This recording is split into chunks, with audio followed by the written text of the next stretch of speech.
Hello and welcome to Sunflower Philosophy Tarot. My name is Juliana, and today's Timeless Pick a Card reading is going to be about a person in your life, and we're going to be looking at why this person is in your life. But I will say up front that one person can have many purposes in your life, can teach many lessons, can be there for multiple different reasons. So we're just going to be looking at one particular reason that is important right now, that may be relevant to you in certain interactions you're having right now, or just is the most important one for you to pay attention to at this time. So as you can see, we have a lot of groups here, and so I'm going to get more into this in the group selection, but I do want to first do some housekeeping things. So first things first, if you are interested in personal readings and you like what you see here, then feel free to check out the links in the description to get your own personal reading. If you would like to do that, we have some different options for personal readings that you can do. And if you are interested in other things that myself and my mom, who I mention sometimes on this channel, she and I work together. If you're interested in other services like hypnosis, we are hypnotists and we work with people on that front, then you can check out our website as well for more information. And you can also check out our Sunflower Philosophy YouTube channel or podcast on Spotify. So we're posting podcast episodes both on the channel and on Spotify. And so we are talking about different kinds of spiritual concepts and a spiritual book we're reading there. So if you're interested in more of that kind of thing and you want to check it out, I'll also have that linked in the description as well. That being said, I am going to get into a brief centering exercise if you are interested in a little meditation to help you get settled and centered and ready to receive your messages. So feel free to settle in for that. If you would like to skip that, then you can check out the timestamps in the description and navigate wherever you want. But for those of you who are joining me for that, take some time to get comfortable and just ensure that you are not going to be disturbed at this time. If you are driving or doing anything that demands your immediate attention, I ask that you don't do this right now. Come back to it later when you can and have the time. But for those of you who are comfortable, who are just about ready to settle in and get centered, you may allow your eyes to close and turn your attention to your breathing. And as you do that, just allow yourself to feel the inhale and exhale. Notice the rhythm of your breathing. Enjoy the sensation of your breathing. And you may imagine that as you inhale, you are inhaling peace, love, anything that you feel you need right now, you're inhaling that in. And as you exhale, you're exhaling anything that's ready to release from your energy, from your body. You're exhaling that right out and melting deeper into a relaxed state. As always, with these exercises, the intention is to center yourself in your own intuition so that you know that you are always in touch with your inner guidance. You always have access to your inner guidance. And when you take in messages from other people, from readers, from anything around you, it is always your inner guidance that tells you what is truly for you and what it truly means for you. Allow yourself to relax into your inner knowing now. And as you do, you may set an intention for this reading in particular, what you would like to bring to you. I will set the intention alongside you to bring through whatever messages that you most need to hear right now for your highest good and for the highest good of all.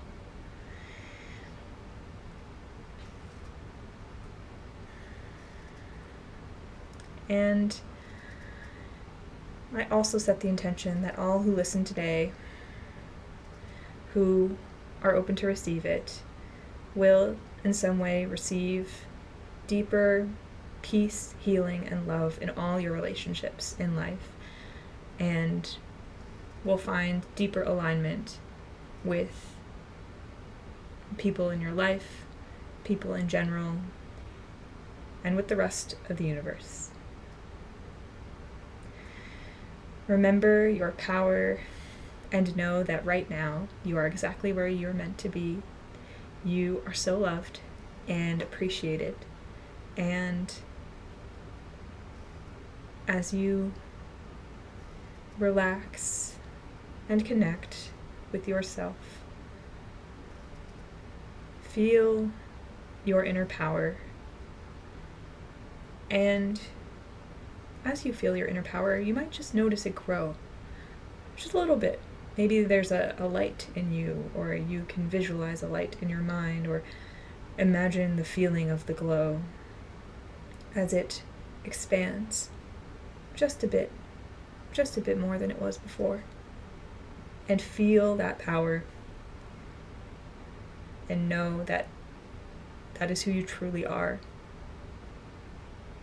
And that is always within and always here for you. And if you would like to remain in meditation for a little bit longer, feel free to pause this now and continue to breathe and connect with yourself. But if you feel ready to move on to the reading for today, then stick around and we will get into the group selection in just a moment. Okay, thank you to those of you who joined me for the brief centering exercise, and thank you to those of you who didn't. Either way, happy to have you here. Welcome to the group selection portion, where I just talk a little bit more about the reading and show you what you have to choose from to select your group. So, as I mentioned, we are talking today about the purpose that someone in your life is serving, and I do intend that you have someone in mind when you go into this reading. And you can remain open-minded, and perhaps there will be an unexpected person who comes through. You can always remain open to the possibilities. But if you do have a person that you're interested in inquiring about, or more than one, that is why I have 7 groups here, so that you can ask about 7 different people. You can ask about as many as you want. So I also have these crystals out here and the tarot cards underneath them to help you choose. You can feel free to assign a crystal or the card to a particular person in your life and then see what messages come through about them. And also, just a reminder, I am only looking at one particular purpose of this person in your life that is important for you right now, but that does not mean that this person only serves one purpose for you. There could be many, many purposes that this person has served for you in this lifetime. So just keep that in mind as well. That being said, let me go through all the groups so you can take your time to choose. So for the group number 1, we have this, oh man, I don't even remember what this is called now, but it's some kind of like aura quartz, and it's pink and green, very pretty. And we have the tarot card, the 8 of Swords, sorry. The 8 of Swords, and this beautiful pink and green tower.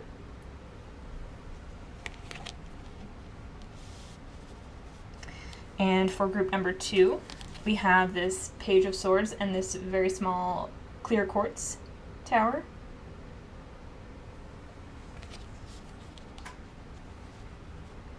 For group number 3, we have this Aqua Obsidian and the Ace of Pentacles in reverse.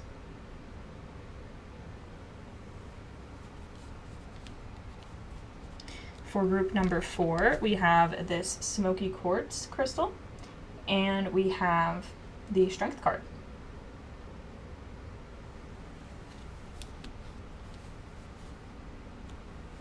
For group number 5, we have this reddish, it's kind of clay colored stone with some gold flecks in it. Don't know what it's called. And we have this 9 of Wands in reverse.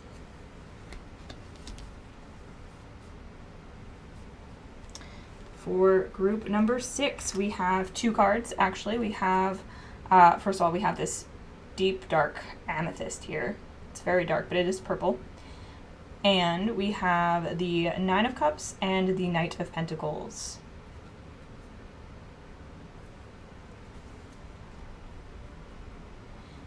And for group number 7, we have this Tiger's Eye and this Ace of Wands. All right, so that is all of your groups. Take all the time you need to determine which group or groups are yours that you want to look into. Feel free to pick a group and decide it's not the one and pick a different one. Listen to all the groups, assign different groups, different people in your life. Have fun with this. Enjoy. I'm going to have fun with this. I'm really looking forward to this reading today. And without further ado, I will see you over in your reading. Hi, Group 1. If you selected this pink and green tower, then you are in the right place. Oh, and the Eight of Swords. Then you're in the right place. And this is your reading, which is about a person in your life and their purpose, or one of their purposes, their most relevant purpose right now that's going to come through today. And I'm going to make this a pretty simple reading. We're going to pull some tarot cards from this deck here to get a reading on what their purpose is, and then we'll close out with the card from the Feminine Archetypes deck. I'll read from the book and get some advice for you. So we're just gonna keep it very straightforward. But first things first, Group 1. For some reason, I almost called you Group 4. I hope I didn't call you Group 4 already, but if I did, or if you were thinking about picking Group 4 for another person, maybe the people in Group 1 and 4 are related. Maybe they're the same person. Maybe there's just messages for you in that group too. So, or the number 4 could be significant for you in some way. I am feeling right off the bat that the role that this person plays in your life, before we even get into the card, this could be someone, it feels like you both might be mirroring like each other's limiting beliefs. Like you might be mirroring limiting beliefs that they have to them, and they might be mirroring some limiting beliefs that you have back to you. So if there are any judgments you have of this person, anything that you look at them and you say, and you if you feel like they're selling themselves short in some way, or they have certain beliefs that are holding them back, then it's worth examining yourself to see if you have similar beliefs holding you back. And you might be, it's not even necessarily that you're projecting these beliefs onto this person, because you might both hold similar limiting beliefs, but express them in a bit of a different way. And so they could be serving to reveal that to you. But let's get more information and dig into these cards here. There's also something coming through about you not being able to fully see the truth of this relationship in your life, or not being able to see why this person is so important in your life, or so important to you on some level, which would make sense. That's why you're here. So let's see. So for Group 1, what is the most relevant purpose? What is a purpose? What is an important purpose that this person is serving in Group 1's life, please? What is an important purpose that this person is currently serving in Group 1's life? Okay. We have the Ace of Wands. And is there any more information that wants to come through on that? We have the Seven of Cups. And I feel like I want to get one more card. Purpose. Oh, okay, and 2 more came out. Empress and the Eight of Wands. We're going to put these together. Okay. So what purpose is this person serving in your life? Ace of Wands. Yeah, okay. So I'm hearing the word ignition. I know there's a song called Ignition, and I'm pretty sure it's by R. Kelly, so like I don't really want to... It's not a song I've ever listened to, and it's also one that I don't really plan to for reasons, obviously, but if that song is significant, or if there is a song with that name that is important to you, that there could be some messages there. But also ignition as in igniting the flame, igniting a passion, igniting. It's like there's something here that is meant to initiate you. This person is involved in initiating you into the next level of something, into some kind of inspiration, into opening up. Okay, with the Eight of Swords here, and then me talking about limiting beliefs in the beginning, opening up to, opening up your life to new opportunities, to the abundance of paths that you could take, options that you have, opportunities you have, opening up your energy to new things, to more than you had before.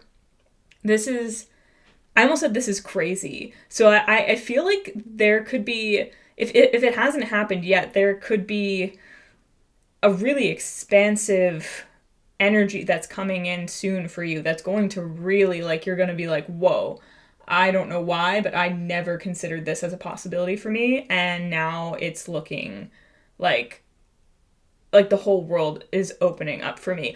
And I do feel like it could be a bit overwhelming, which is possibly why you had these limiting beliefs in place before. It was to prevent this sense of overwhelm. It was to keep yourself small, but to keep yourself small out of this fear of getting overloaded by all the possibilities, by all of, perhaps a lot of desires and things that you were afraid to hope for or dream of, but also maybe because you weren't sure which ones to focus on or chase after.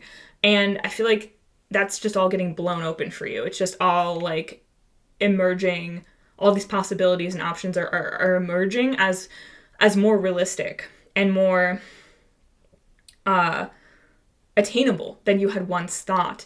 And this person is bringing this revelation to you. Again, I said you both might be mirroring limiting beliefs to each other. There's a chance that this person actually is going to question some limiting beliefs for you that you have directly, and perhaps the Eight of Swords energy is more on your side. But I almost feel like for a lot of you, it's going to be that you seeing this other person in, it's almost like for a lot of you, this person could be someone who you view as having a lot of potential, having a lot of creative energy, being someone who could do a lot and go far, and or someone who has already done a lot and gone far, but just doesn't see themselves in that light. And it's like them being so convinced that they are not capable of certain things, or not seeing their potential and greatness, not acting on it, and having the reasons that they come up with as to why, you seeing this and seeing through that is going to make you, or is making you, look at yourself and say, wait a second, but I've been doing the same exact thing, or I have similar excuses or thoughts or ideas about myself that actually don't make sense. And like there's just something also in the energy and the exchange between you two that is just opening you up.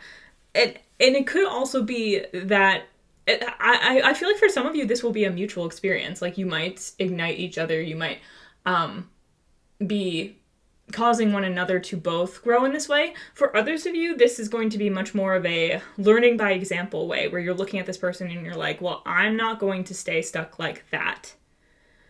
So I have to open up, I have to grow, I have to move past what is stopping me here, you know? But for some of you, I actually do feel like this could be a really mutually exciting and beneficial relationship where you're both like reawakening some kind of spark within each other. And for some of you, I'm even getting this very specific, like you're going to both, or maybe you already are, like I'm putting this in the future a bit, because for some of you, this could be like a new relationship, or this could be a newer dynamic that's coming in. Like something's going to spark this awakening in you soon. But for some of you, this has already been happening, already been coming to fruition. But there's this potential for for some of you, I feel like you're going to be working on some kind of project together. Like there's some kind of inspiration that you're both going to have, and on your own, you may not have been bold enough or brave enough or felt capable enough to take it on. But together, you're like, wait, could we actually do this? And it feels like a really satisfying, creative project with a lot of potential.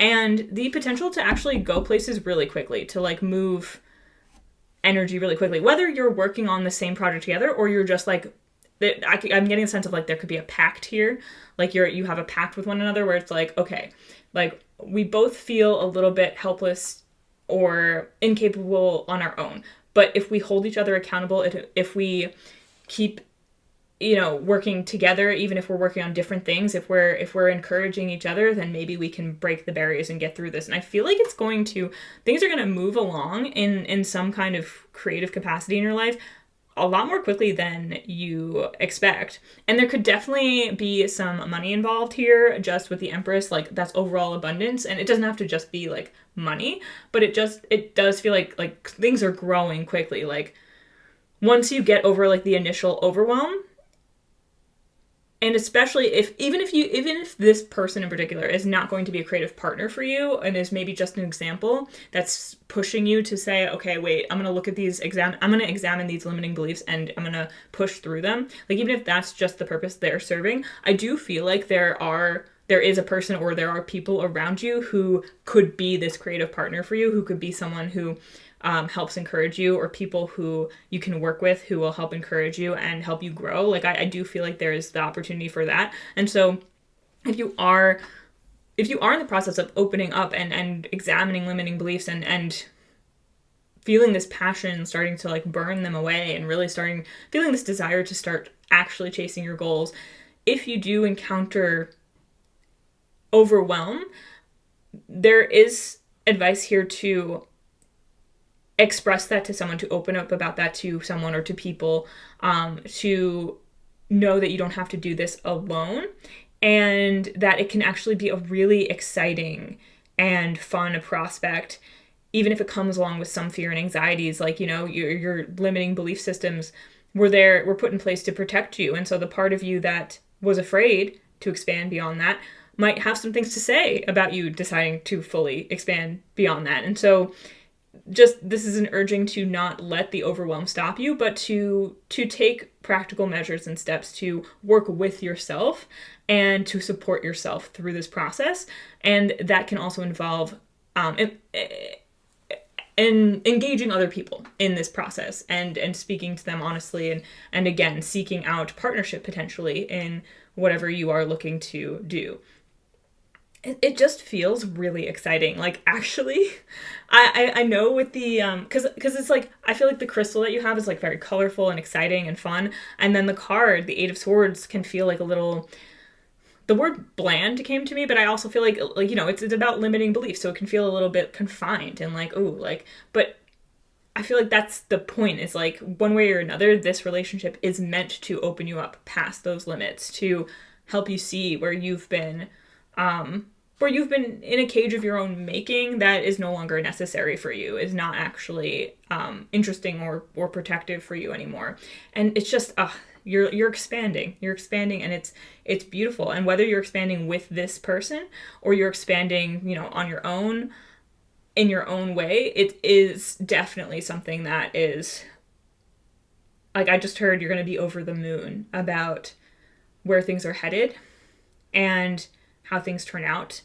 And if you have any visions now that have already been coming to you, if you've already been imagining bigger and better for you in some area of life, or imagining how things could work out, or if you're, say, working on a creative project, if you've already got an idea of like how things could go, and you're starting to get excited about it, it's like, yes, like, get excited. Like, that's what the energy I'm getting is, get excited about it. It's going to grow so much faster than you think, as long as you just keep taking steps to move towards it. And also, if you're not quite excited yet because you're a little overwhelmed and you're like a little bit afraid to be excited because you don't want to get disappointed, this is like, anytime you feel that potential anxiety, remember that anxiety and excitement can be the same thing, that fear and excitement have similar reactions in the body, and you can transmute that fear into excitement. You can turn that switch. You can flip that switch for yourself, and know that, like, no matter how things turn out in terms of like whether your visions that you're having right now come out exactly as you're imagining them or not, just know that it's going to be worthwhile and exciting for you in the end. This is great energy. This is like, it feels like a relief after a long time of feeling stuck, is what it feels like. So with that being said, group one, I'm going to close this out with advice from this Feminine Archetypes card deck.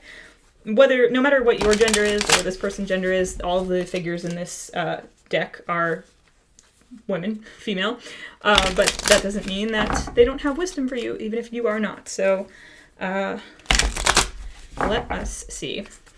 What is any closing advice that... okay. And I'm going to read from the book for these two. So the archetype that's coming out for you is a shadow archetype called the Martyr Mother. So closing advice for you, yeah. Let's see, where do I want to put this? I'm going to put this up here.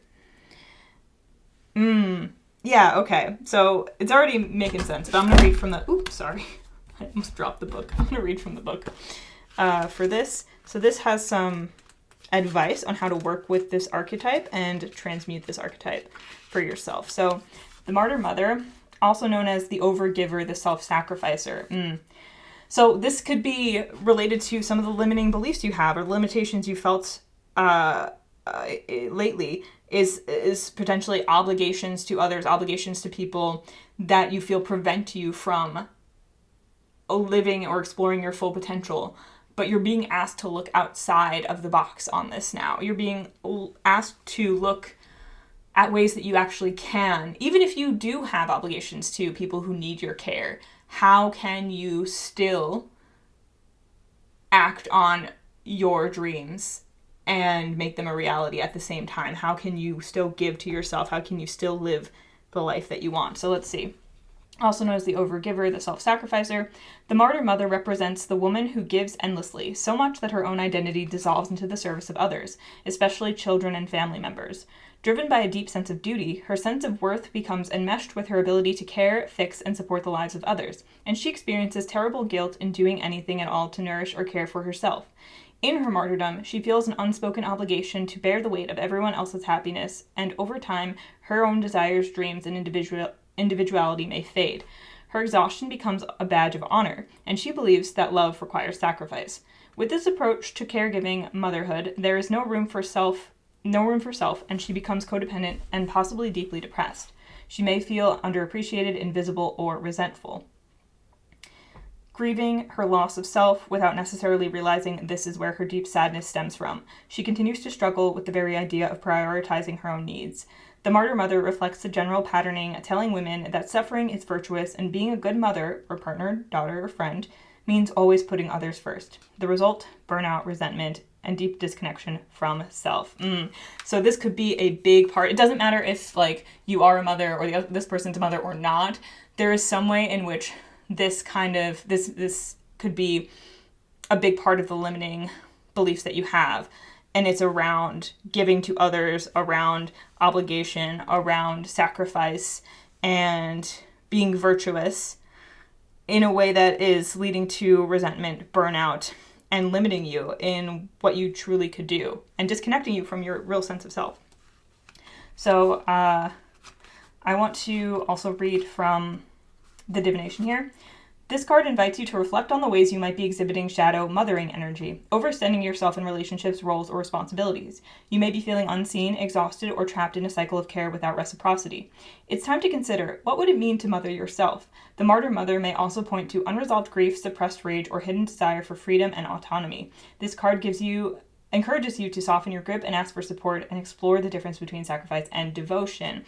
Yes, that's what we were just pretty much talking about. And I could see this, again, being a situation where it's you and another person who are both recognizing this in themselves and breaking free. Or this could be, again, someone in your life who's mirroring this to you, where maybe you both feel this obligation. Maybe some of it is a codependence with each other.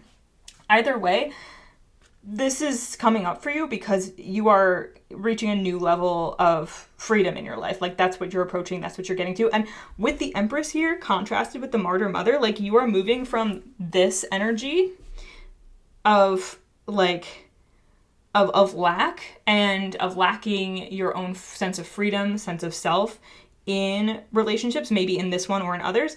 And you're moving into the Empress. The Empress is the mother card, right? She's the mother card, but she's abundant. She's fully taken care of, and she's able to easily care for those who she's meant to care for because she is so easily taken care of and she has her own abundance. And on this card, she's a whole forest, right? Whole forest with all these different trees and things. Mother Nature takes care of all in her care because of just existing, right? She has these trees that grow and the animals live in them, but she doesn't have to think so much or act so hard in terms of caring for those who need her. And she has more than enough to go around. And so that's what you're going from feeling like you're sparse and picked clean to feeling like a vibrant, lush forest.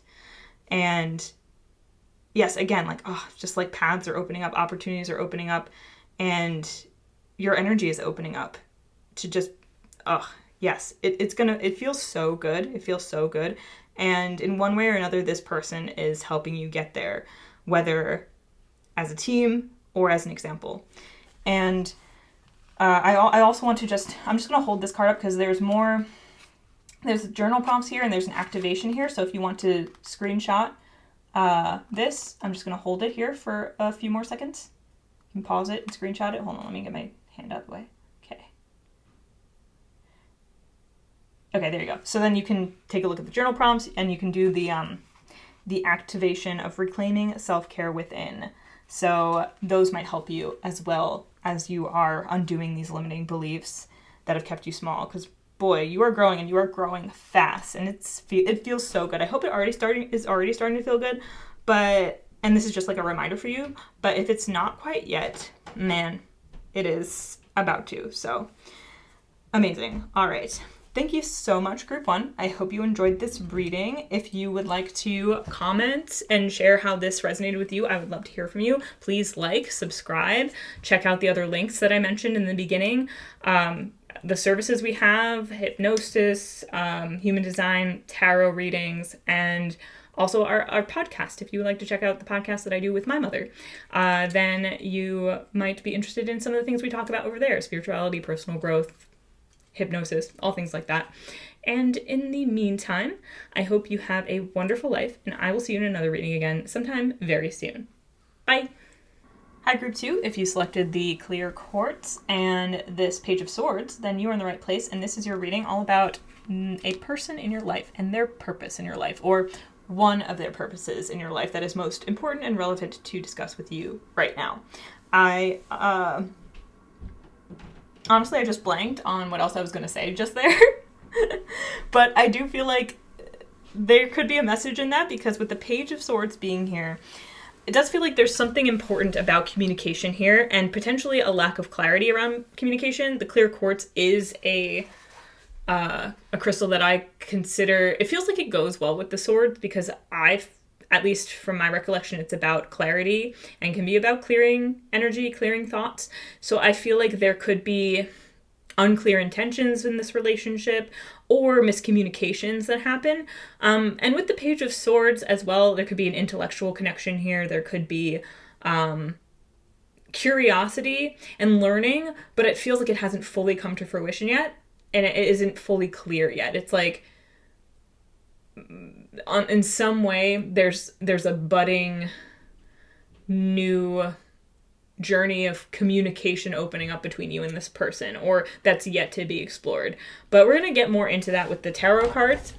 I'm going to pull cards from this tarot deck here, which is the Maggie Stiefvater. Whoops, sorry, I just knocked stuff over. It's the Maggie Stiefvater Raven's Prophecy Tarot. And I'm going to start with cards from that deck, and then I'm going to end with advice from the Feminine Archetypes deck here. I'm going to read from the book for you on that. So we're going to keep it pretty straightforward and simple. So with that being said, Group 2, what is this person's purpose in your life? Or what is the purpose that is most important to discuss right now with this person in your life? So what is this person's purpose in Group 2's life? Okay, we got a bunch of cards. I'm not going to get any more. I'm going to take them all. So let's see, is this upright or reverse? We're going to go with reverse. We have, first of all, the Two of Cups in reverse. Okay. And then all together we have these cards here. And I'm actually going to spread them out like this. The Queen of Wands first. We have the Queen of Wands, the Three of Coins, the Tower, and the Queen of Coins. Wow. Okay, so there's definitely some powerful energies bubbling under the surface here. Like I said, it might not be fully explored yet. The full potential has not necessarily fully come to fruition, but there's definitely an important lesson here, I would say, around self-love, confidence, self-expression, and sharing yourself. And it's really interesting because I see the Queen of Wands as being a very confident card. And it almost feels like, ooh.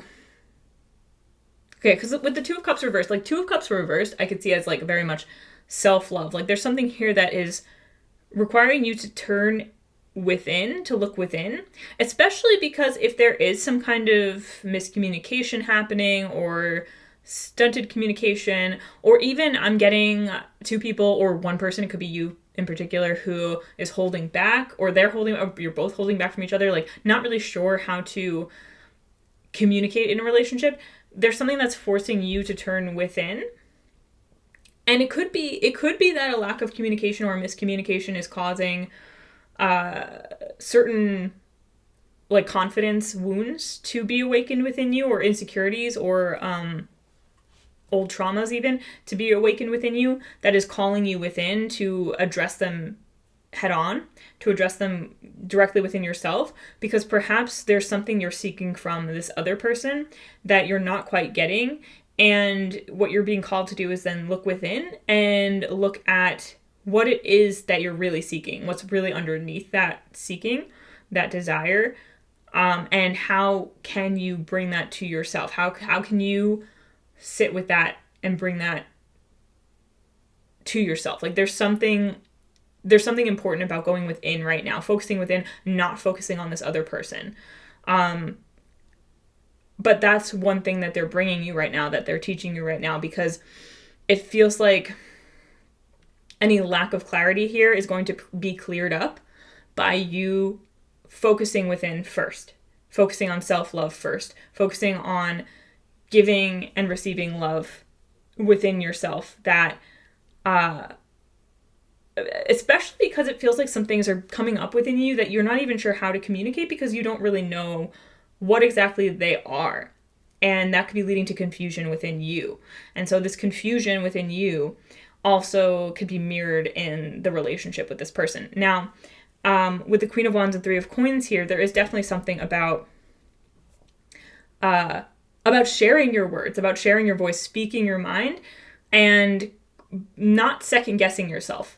So it almost feels like this is a progression. Like, so there's some way in which you just speaking your mind, just saying what's on your mind, just being honest in a way, coming from a place of confidence and clarity within yourself, and not second guessing yourself so much in communication, is going to have like unforeseen consequences that are going to have really, really good results. Like with the Tower here, like some people find the Tower to be a very scary card, but I almost feel like you are speaking this Tower into existence, and it's one that you want to happen. Like you're just laying yourself out there on the table, like you're laying your personality out to be seen and for other people to interact with. And this is like igniting an enormous change. And it could be igniting change within this other person, but it could also be igniting change just within your world, in your life, and maybe even in people around you who you didn't even expect to be affected by, like, you being your full confident self. Like it honestly feels like there's like, it does feel like there could be some kind of withdrawal from this person, either like literally in your life or like energetically, where you are, it doesn't even necessarily feel like there's, it doesn't feel like it's a purposeful thing necessarily. It doesn't feel like it's actually personal to you at all. Like I'm feeling called to say that unless you're aware of someone pulling away from you for like personal reasons, that if there's like a withdrawal of energy that's happened, it's not necessarily because of you. It's because like this person could have other things going on in their life that's calling their attention away. And so that could be triggering some things in you that's causing you to then have to look at these triggers and face them, right? And come to a deeper union within yourself to heal any insecurities that are triggered by that. So then you then transform into this Queen of Wands, and in sharing,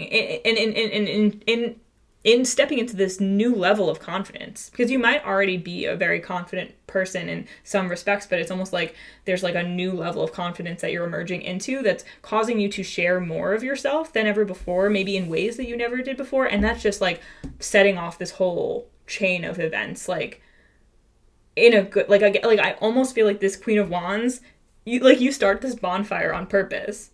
Like you're breathing fire, right? You're igniting, like it's like I'm getting like a light bulb moment, like maybe turning on the light for not only yourself but for this other person and for other people in your life. That's igniting this like chain of events, this bonfire, like and like this Tower card has a bonfire. So if you're not watching visually, the Tower card that we're looking at here, the Queen of Wands that we're looking at here, has a mouth breathing fire. The Tower card that we have here has this enormous bonfire. And so what it feels like is like, I'm getting the song "We Didn't Start the Fire," but except that you did. And so like the Tower is usually like this unexpected lightning strike and like destruction that you didn't, this shock that you didn't anticipate. But this is more like you started this bonfire. Like you did that on purpose. Like you wanted to have this big blaze, and maybe you have some things that you want to burn up in this bonfire. So like you ignited it. You did it on purpose, but intentionally, with good intentions, with intentions to grow something new, because we have the Queen of Coins emerging here at the end of this bonfire.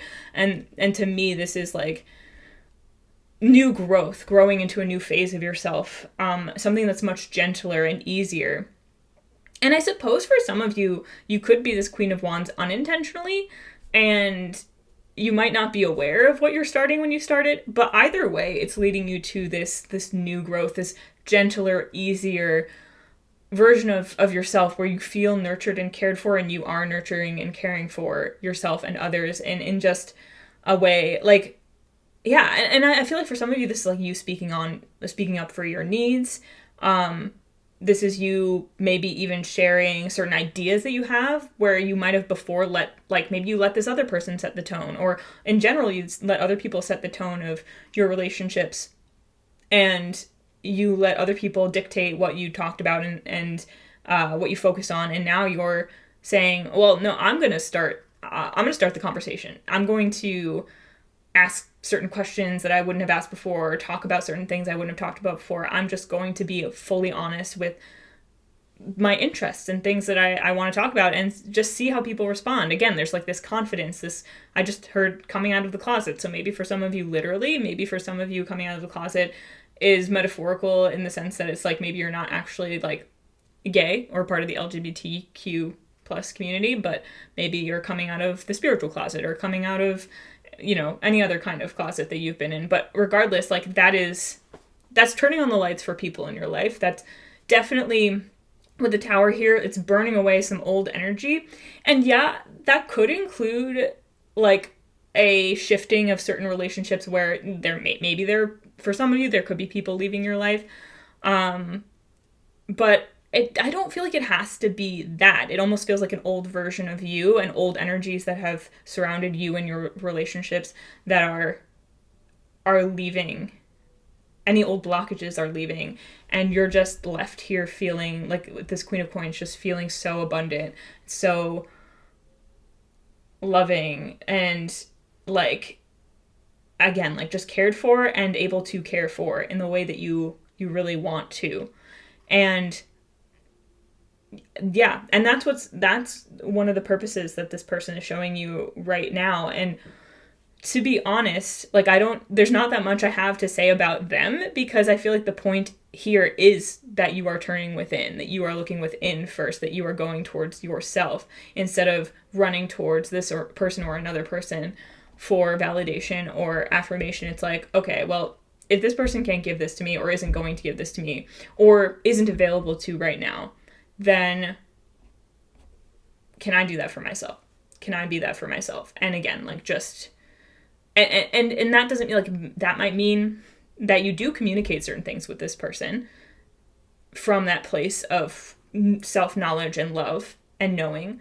Again, that could be what this Queen of Wands is, you speaking to this person. But I almost feel like it goes beyond this relationship. It's going to be in every aspect of your life. There's like this increase in confidence and this ability to just like, Like I keep hearing like snaps, like a light turning on, a light turning on, a light turning on, and that's like people in your life who are like witnessing you, hearing you, and it's just, and then there's this blaze, and like any old identities, it's just burning up. For those of you who resonate with like timeline jumping and things like that, this could be you like waking up in an almost like entirely new timeline, like this big huge quantum shift or whatever you want to call it.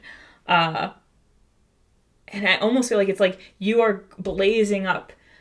It could be, there could be a release of anger here, there could be a surge of emotion, this could be you laying down the law in some way even. But again, it's coming from a place of empowerment and confidence, and it feels like pride in yourself. Like you are going to be confident in what you're saying, and not just like, it's not going to be like this violent rage or anything. It's not like, it's like you're just speaking your mind. You're just putting it out there. And again, like it's going to leave you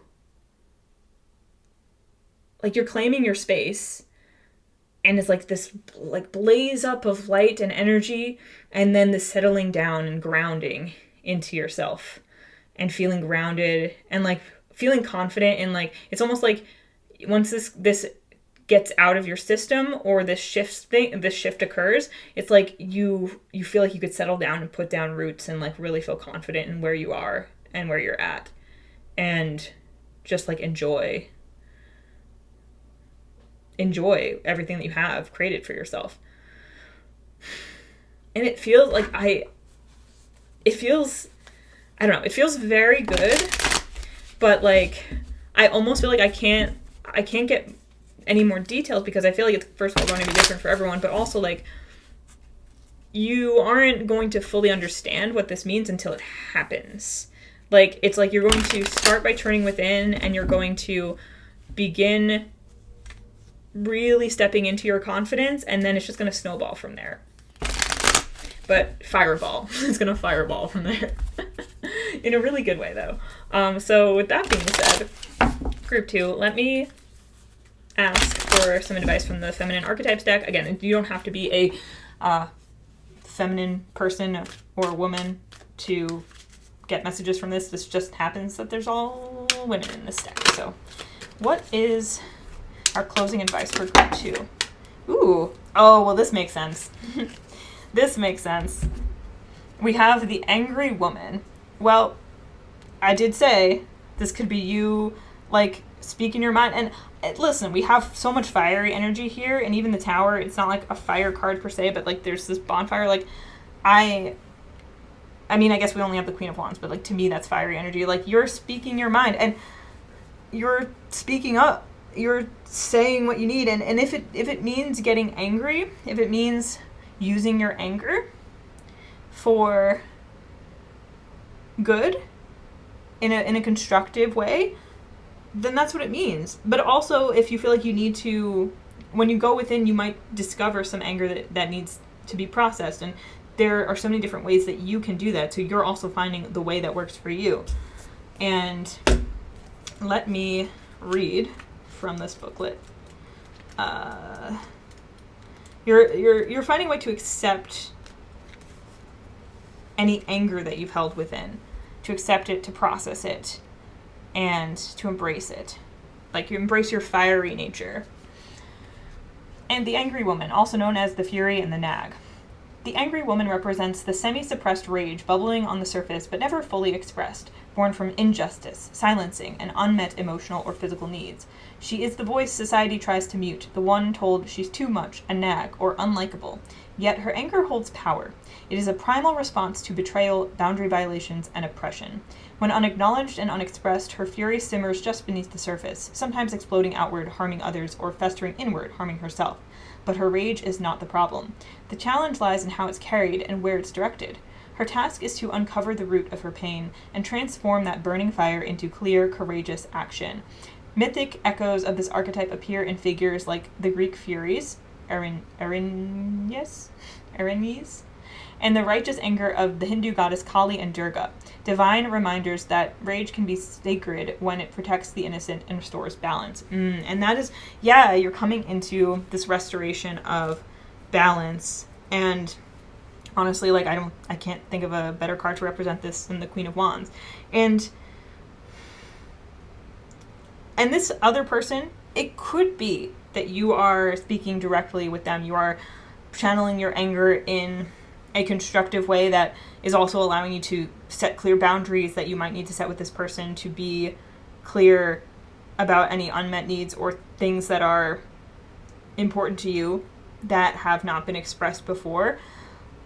Or this person, again, like, this person's potential withdrawal in your life is giving you a moment to reflect, to sit with yourself, and to notice where you have any insecurities about expressing yourself, expressing your anger, and it's giving you the space to unlock this and to work with this. And I get the sense for you, like, this person could either be someone who is...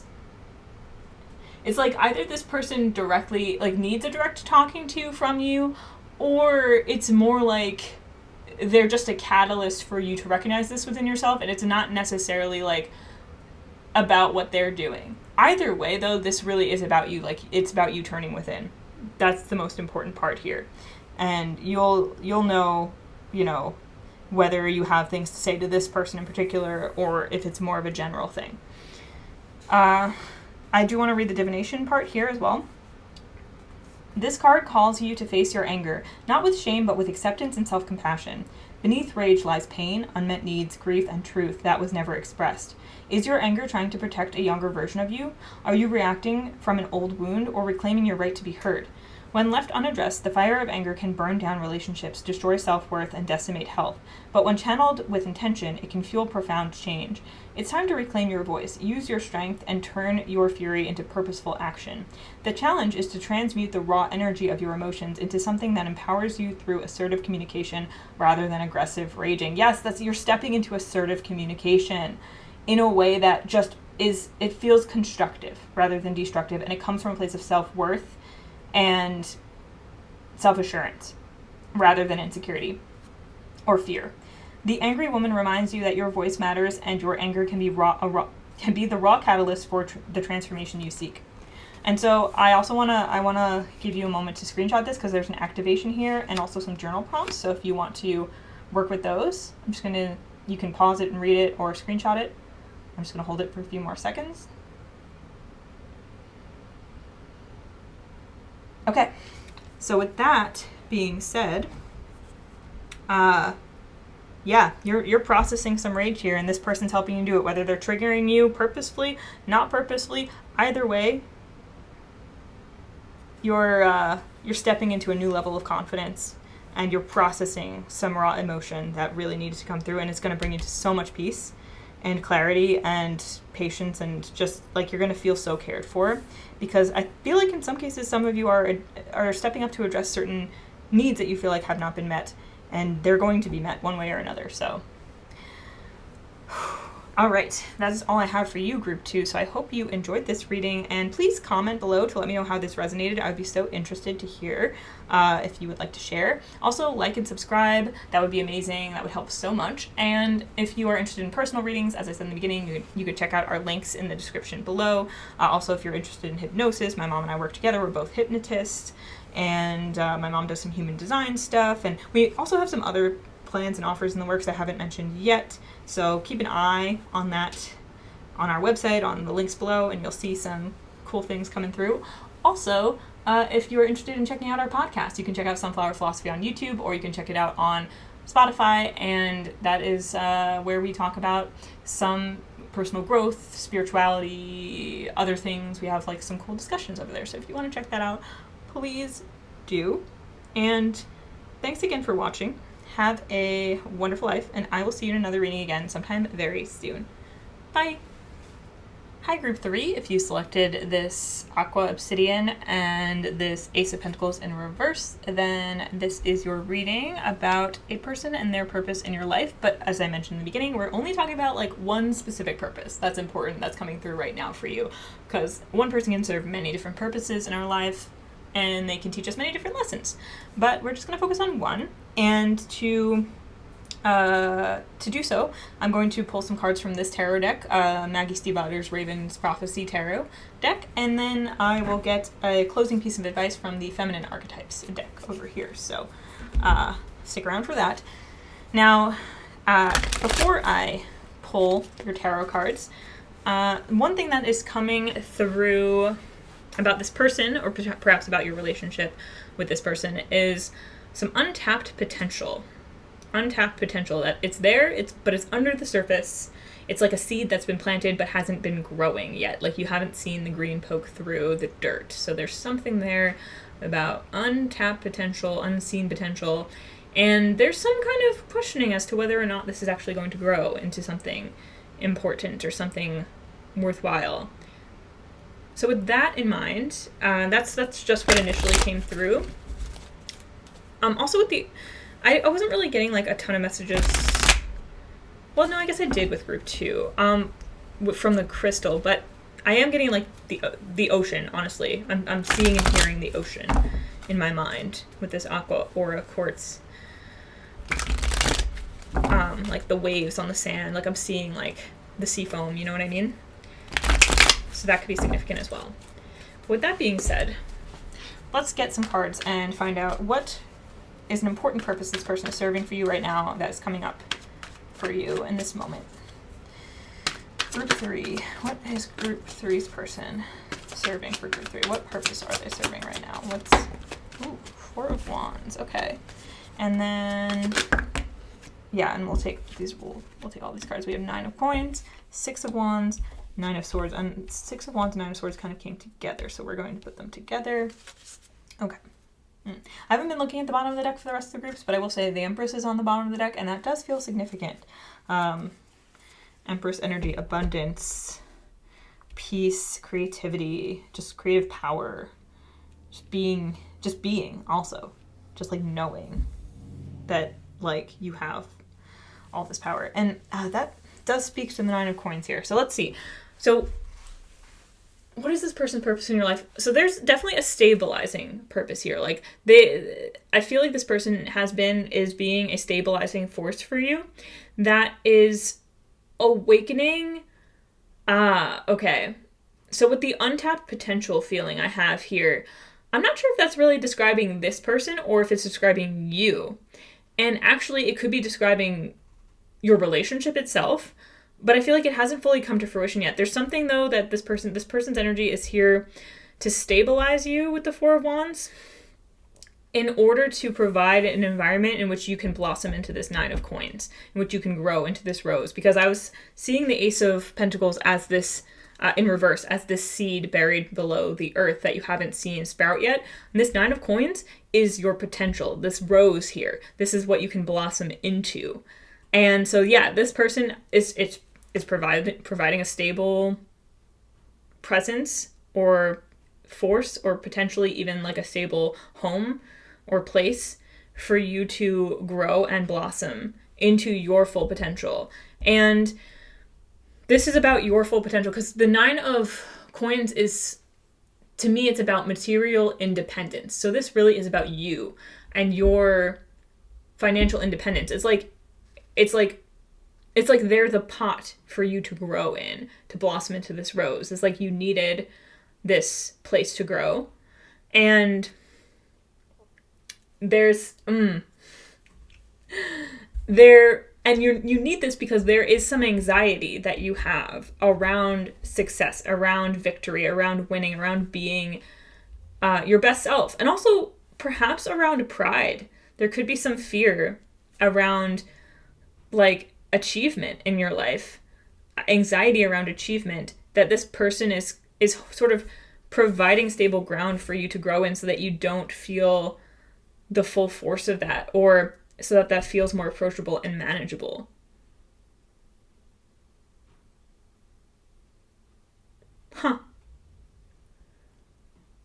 And once I said that, just everything went quiet. Like everything went in my mind, everything went blank, went quiet. And I feel like this person could do that for you. Could help quiet things down, help quiet your mind, they could be a retreat for you. They could be someone who also is here to celebrate your victories and prop you up,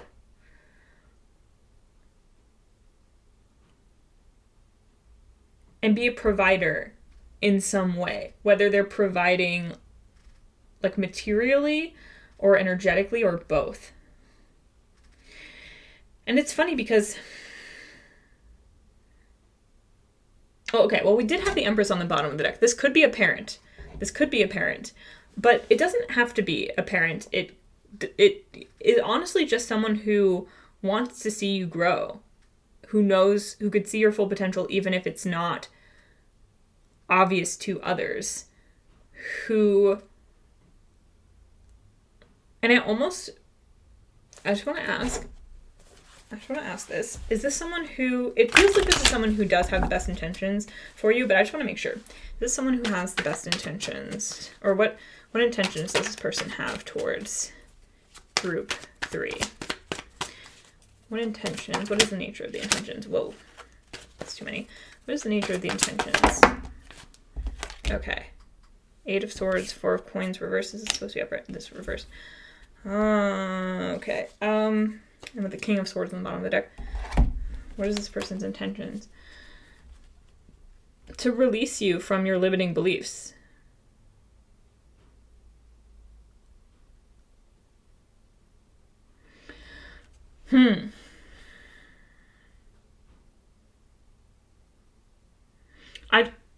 I keep hearing to stop holding you back.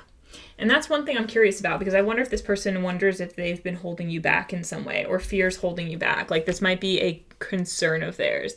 Like, they want to provide the stability for you. Like, it feels like someone who wants the best for you, wants you to grow into your full potential, but also has some worries and concerns around holding you back.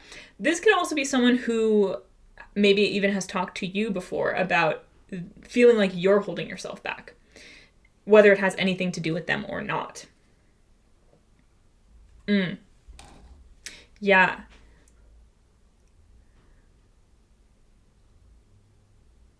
But either way, there's a message here of like, this person is not holding you back. If anything's holding you back, it is yourself. But this is your full potential here. And for some of you, this might not resonate for everyone, but for some of you, you could be projecting the idea that this person is holding you back onto them as a way to deflect from your own fear of success that is actually what is holding you back. So only take that if it resonates, but that is a possible dynamic here that could come into play sometimes. It doesn't have to be always. It could be that sometimes when you feel anxiety rise in you, or you're having a particularly stressful day, or you're getting ready to act on some kind of way, like some kind of potential that you want to grow within yourself, that's when the anxiety might surge, and that can come out as resentment and frustration and bitterness towards this person or the situation, that you could see as almost like someone who's like too stable for you, too safe for you, where you feel like if you had a little bit more pressure, you might do more, but really it's like you don't need that kind of pressure on yourself. You just need to believe in yourself, and you honestly need to just like conquer your anxiety and acknowledge your fears around success, and then say, and I'm going to do it anyway. Honestly. Yeah, because it's like, I could see it feels like a possibility that for some of you, maybe this person, like, maybe for some of you, this person is more supportive than for others. I guess we'll say it like that. Either way, they're not the one holding you back. Either way, no one is holding you back. That's really kind of the message here. And in a lot of cases, you actually do need this, and you have needed this stable foundation in order to fully grow and blossom. And it's time to take advantage of that, honestly. It's time to, like, not take advantage of this person, like, take advantage of the situation that you're in and use it. Out of gratitude for, if this is someone who's provided you some stability, who is providing you a safe place to grow and be, to claim your worthiness of that and to appreciate that, and also make good on that by living up to your potential and doing it for you, not just for this other person. Like, you're not doing anything you don't want to do. And that's the key here, is like, if this person's trying to push you to do things that you genuinely don't want to do, that don't resonate with you, then don't go do that just because this person wants you to, because they've maybe given you support. This is feeling like, if this person has given you genuine support and space to grow and be yourself, you are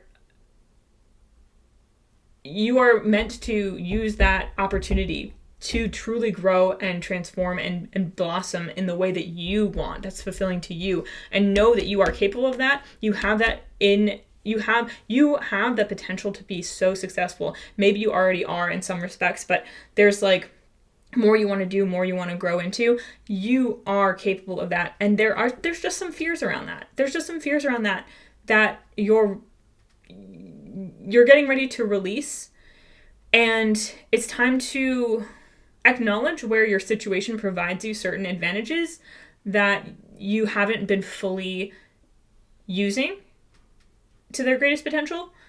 And in some cases, also, this person could be like someone who's offered you support and help, who's just waiting in the wings for you to accept it. And that's where this untapped potential is. That's where this Ace of Pentacles reverses. It's because maybe you haven't accepted their help yet, or maybe they're not like, maybe they're offering it, or they're just waiting in the wings for you to be like, hey, yeah, you know what? Actually, it's like you have some anxiety around success that's stopping you from accepting the offer or taking full advantage of the situation that is being offered to you. But then at the same time, it's like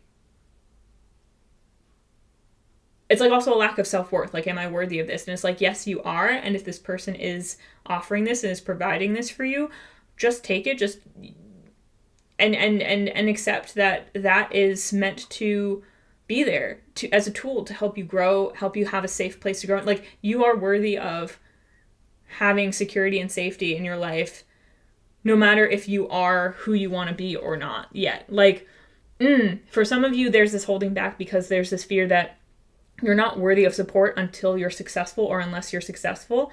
And that's a false belief. That's a false belief that's creating fear and anxiety in you. It's time for you to claim back into your own energy and use that energy to grow and blossom and enjoy the process of blossoming and growing, and enjoy where you're at and what you have now, and appreciate that in full gratitude, because you're worthy of it now, and you don't have to wait for a certain level of success or for a certain achievement to come along to be worthy of it. And yes.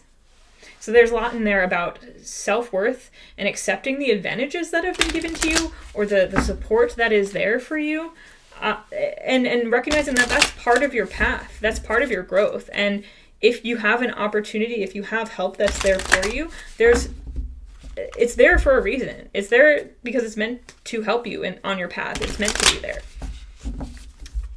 Yeah. So now I'm going to shuffle up these feminine archetype cards and get a piece of advice for you, which, again, I've been saying, it doesn't matter if you're not feminine or not a woman, you can still get advice from these cards. So we got two cards. We have the Tantris, and we have the Songstress. Okay. Let's read the book. These are both light attribute cards, which is interesting because we've been getting a lot of shadow cards. It's neither is better than the other. They all come with advice. So let's read the Tantris. Okay. Also known as the Lover.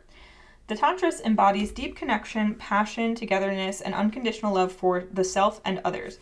Representing the full embrace of physical, emotional, and spiritual intimacy, she celebrates the healing power of love, vulnerability, and profound connection, both in relationships and within oneself.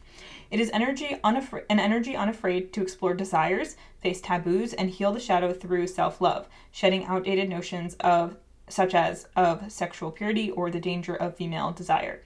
The Tantris represents the importance of the body in relation to the human experience of the divine. She teaches that enlightenment isn't found by transcending the body, but by accepting your senses and emotions as part of your spiritual journey, which sort of like reminds me metaphorically of like you needing to accept the tools and the resources available to you as part of your journey to success and in your journey in life, and reframing your whole view of success and self-worth. But also, these messages very literally could be resonant with you. This lover energy is reflected in the mythic figures such as Aphrodite, goddess of love and beauty, Inanna, Sumerian queen of heaven and earth, who descended into the underworld to reclaim power, Radha, beloved of Krishna, symbolizing the ecstatic union of soul and the divine, and Lalita Tripura Sundari, tantric goddess of sensuality and bliss. And I'm going to read the divination. The Tantrist invites you to embrace love in all its forms for yourself and others. Open your heart to intimacy, connection, vulnerability, whether in romantic relationships, friendships, or self-reflection, knowing that through love, deep healing and transformation occur. The Tantrist helps release the fear of rejection and need for external validation. Yes, that does. External validation and need for, or lack of, or fear of is big here for you. Through her antidote of self-love, she encourages you to acknowledge your desires and passions without shame and teaches how to access enlightenment through the human tools we have, our senses and emotions.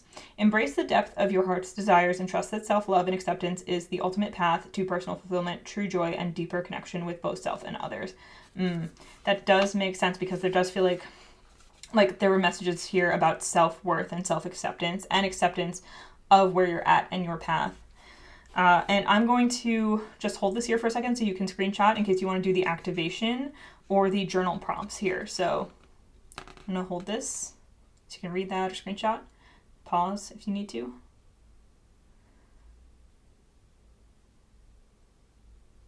Okay, and now I'm going to move on to the next one. So wait, that would be before this one actually. The songstress, also known as the vocalist, the singer. The songstress represents the full expression of your voice and the freedom to speak, sing, and share your truth. She uses her voice as a tool of empowerment, expressing herself authentically and courageously instead of being silenced by fear, self-doubt, or societal expectations. And I feel like that's where a lot of your anxieties lie.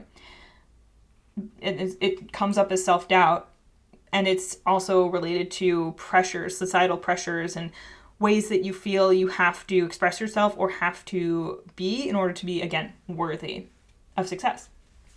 The songstress understands that the voice not only is a tool for self-expression, but that singing tones the vagus nerve and activates the parasympathetic nervous system. The ancient wisdom that sound can heal is deeply rooted in our physiology. Your voice is a built-in instrument for self-soothing, energizing, and connecting with others. The songstress thus not only represents the courageous and beautiful voice of the divine truth, but also embodies the transformative power of sound and vibration to heal, inspire, and connect. And then the divination says, the songstress signals you are ready to reclaim the sacred power of your voice. If you have felt silenced, unheard, or hesitant to speak up, this card calls you to open your throat chakra and let your true sound be heard. Your voice is not communication. It's an instrument of healing, creativity, and alignment. This archetype asks, where are you holding back your truth? Where do you crave freedom, the freedom to speak your thoughts without fear of judgment? How can your voice be heard?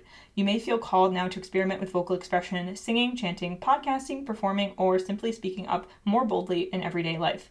The act of expressing yourself authentically, no matter the form, will begin to unlock new levels of creativity, confidence, and calm, as well as bring healing and inspiration to others. Yes, that can definitely be a way to help move past some of these anxieties and fears around it feels like being seen, recognized, and being seen as successful and for your full potential, as you truly are, this beautiful rose here. And now, as with the other one, I'm going to give you a moment to read or screenshot. If you need to pause, feel free to do so. Journal prompts and the activation. Ooh, hold on, yeah, there we go.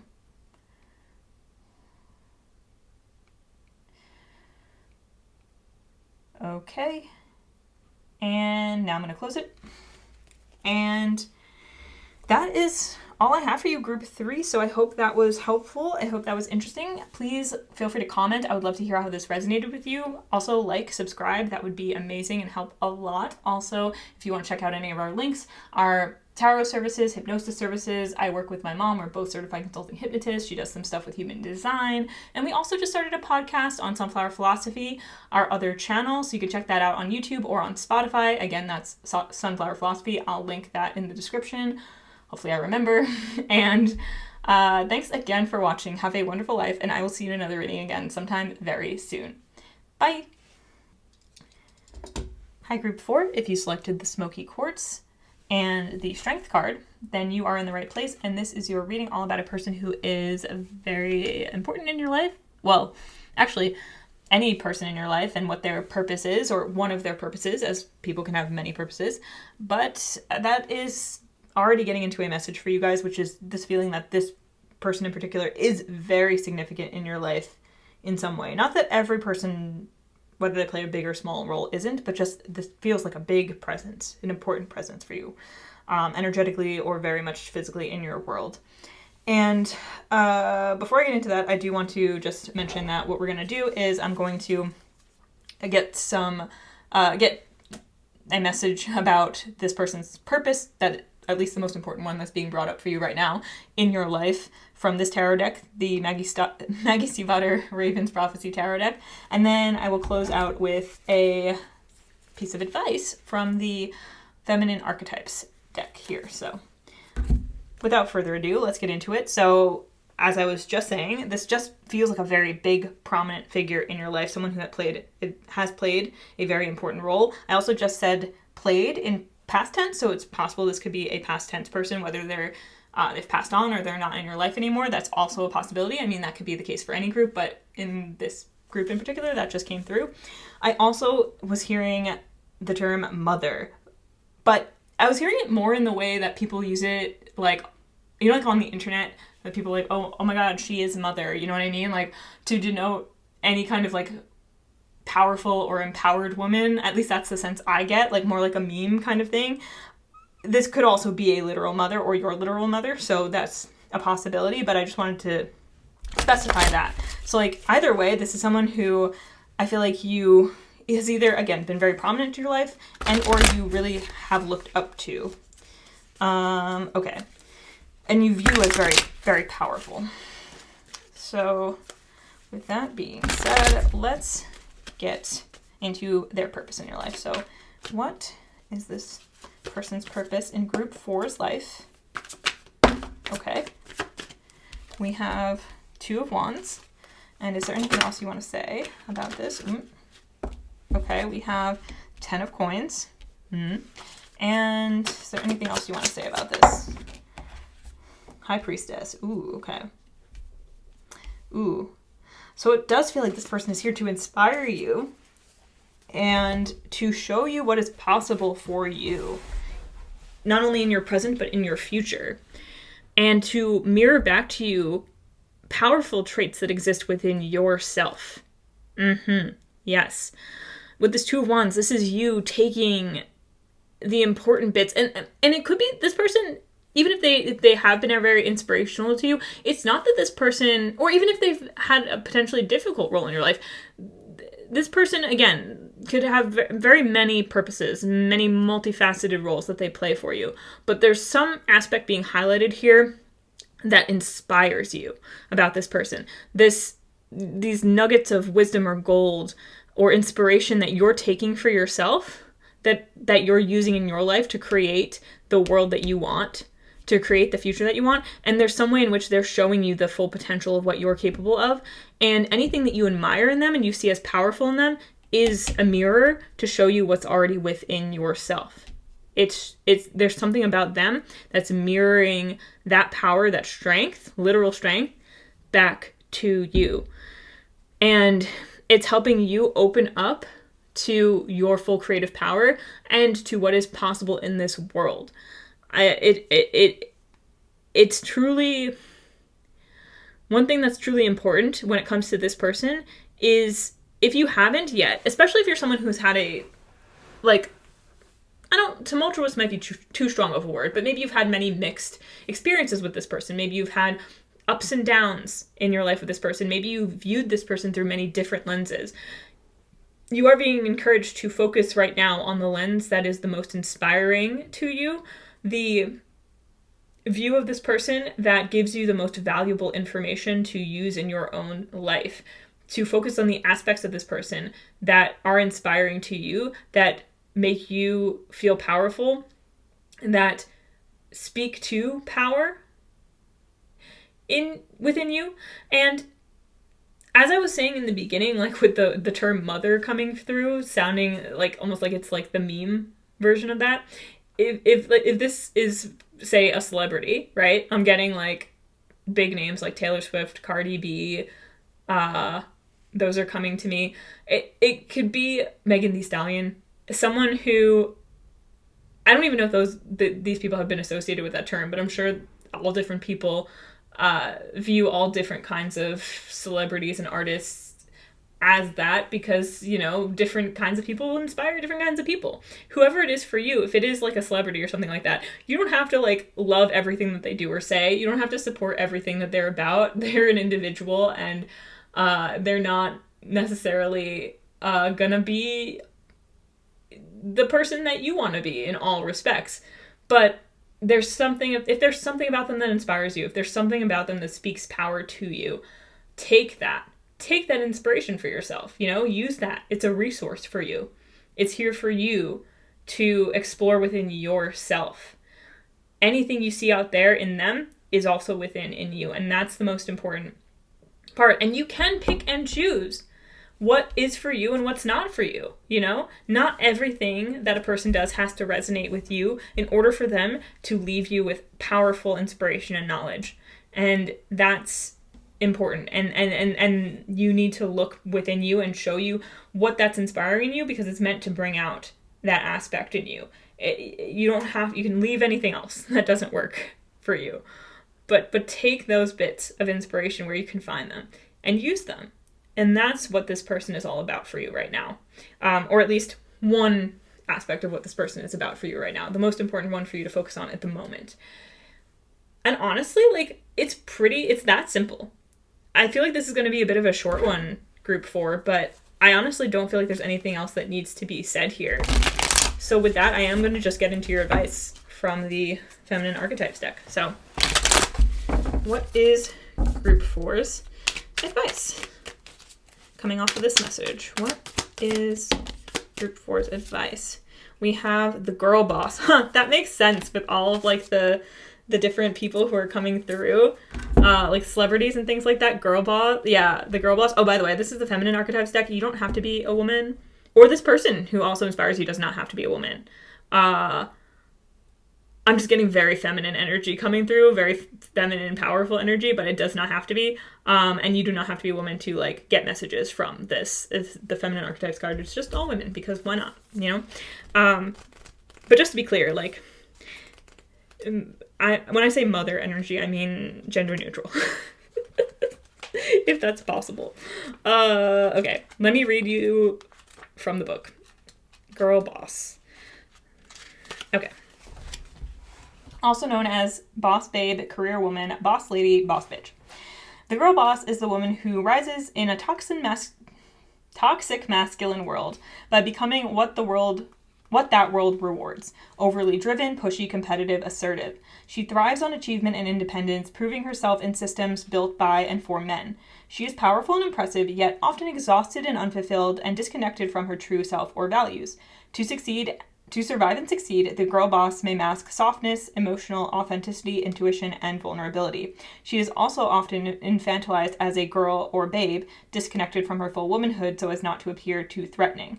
While this archetype reflects the strides women have made in gaining power and presence in the workplace or entrepreneurial world, it also exposes the limitations of success defined solely by external status, productivity, and performance.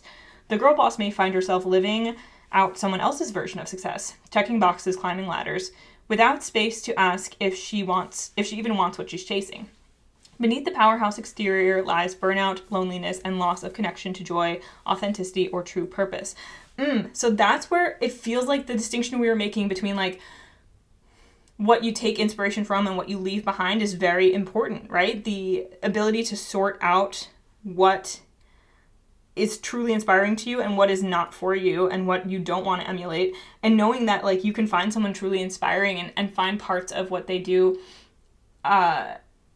useful in your own journey, at the same time as choosing differently in other areas of your journey than that person did, you know, not needing to copy someone else in order to find success, not needing to limit your idea of success to someone else's experience.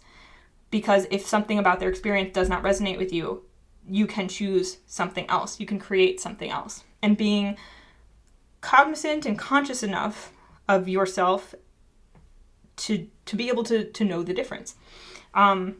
And again, to show you like what this person is mirroring to you. So this person could be mirroring to you a lot of power that you already possess.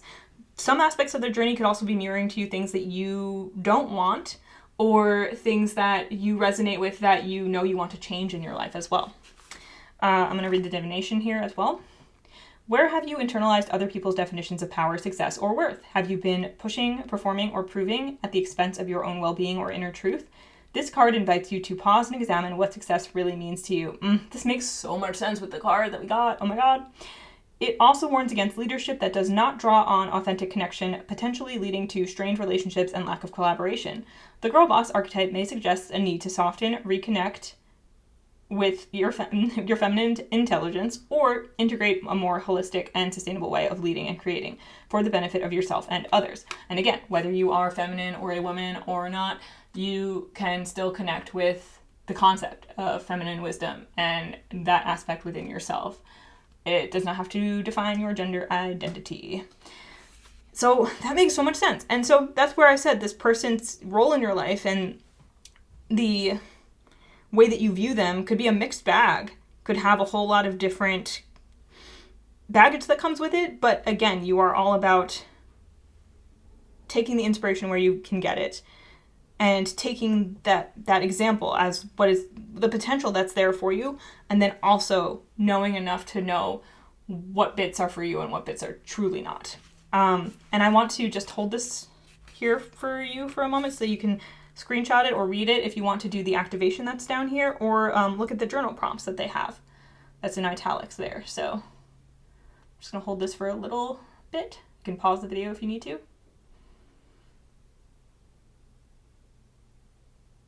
Okay, and now I'm going to close it. And that is all I have for you, Group 4. Very straightforward, very interesting, very fun. I feel like you have a lot going for you, or you will very soon, and you're ambitious as all get out, but you're going to have your own way of living your dreams that, yeah, it's not going to be exactly like any of your idols or role models, but it's going to be good. It's going to be uniquely your own, and wow. Very powerful here. So have fun. Good luck. And yeah, with that being said, that's all the messages I have for you, Group 4. So please comment below if this resonated and you want to share, you want to talk about anything that came to you during this reading. That would be amazing. Also, like, subscribe. That would help so much. Appreciate it. And if you're interested in personal tarot readings, in hypnosis, my mom and I offer those on our website, sunflowerphilosophy.com. We have some cool offers and programs coming up soon, so keep an eye out for that. And if you want to check out our other podcast where my mom and I, talk about spiritual concepts, growth, whatever we want to talk about, then check out Sunflower Philosophy on YouTube and Spotify. Links will be in the description as well. Thanks again for watching. Have a wonderful life, and I will see you in another reading again sometime very soon. Bye! Hello, Group 5. If you selected this red stone with the gold flecks or the Knight of Wands in reverse, then you are in the right place. And this is your reading about a person in your life and their purpose, or one of their purposes that they will serve for you, are serving for you right now, that's most important for you to know about, because people can serve many multifaceted purposes in our life. In any case, I will be getting more into what their purpose is with this tarot deck here, the Raven's Prophecy Tarot by Maggie Stiefvater. And I will close the reading with advice from the Feminine Archetypes deck. So getting into your card right here, the Nine of Wands in reverse. There's something here about this person showing you that not everything has to be a struggle. That's the first message coming through. Not everything has to be a struggle. Not everything has to be a hardship. Yeah. And that's all I'm getting from that card. So I'm going to just jump right into your tarot cards here and see what their purpose is, or what purpose is being highlighted for you right now of this person. So what is this person's purpose right now in group 5's life? What? Ooh, okay. We have the Queen of Wands, we have the Ace of Coins, we have the Seven of Coins. I'm gonna say one more card. 2. Okay, thanks. Okay. So we have Queen of Wands, Ace of Coins, Seven of Coins, 3 of Coins with the Page of Wands together. Okay, yeah. So this person is showing you that not everything has to be a hardship, and there's something about this for you that it's related to your confidence, to your ability to believe that you can persist. Oh, okay. So this person is also showing you that you have what it takes to see something through, to persist through even the slow or harder parts of a journey, and that it doesn't have to be as intense of a struggle as you might think it needs to be. Because what I'm feeling here is that you may have a tendency at times to cut off a journey when it starts to get a little hard, or to cut off potentials before they can grow because you are afraid of the difficulty that they could bring. You're afraid that you're not up to the task. This person is helping you step into your confidence and helping you choose to actively grow and nurture something in your life that's important to you, and enjoy the process. Enjoy the process. Enjoy even the slower bits. Enjoy even the potentially more difficult parts of the journey. And recognize that you can enjoy this, and you have what it takes to see something through. It feels like this person is here to work with you, honestly. So this could be someone who is a coworker or a partner for you on a creative project. This could be someone who's like a life partner or a close friend who is like helping you go through life together. This is reminding me of something that came up in an earlier group. I feel like it could have been group 1, actually, where there was the potential like for someone to become a creative partner for someone. It feels like in this case, this is someone who also might know, this person also might know, if they're not like a direct creative partner for you, they might also like know people who can help you, who have resources that you would need to get to the next level or the next step in like your career, or in something that you're working on, or just in your life in general. Like, this is someone who might be able to connect you with a community of professionals who can help you as well. But they're definitely here to inspire you to believe in yourself, to believe in the process, to trust the process, and to see something through for the sake of, I want to say completion, like completing something and being proud of it, but also just for the sake of like the process, for the sake of the journey.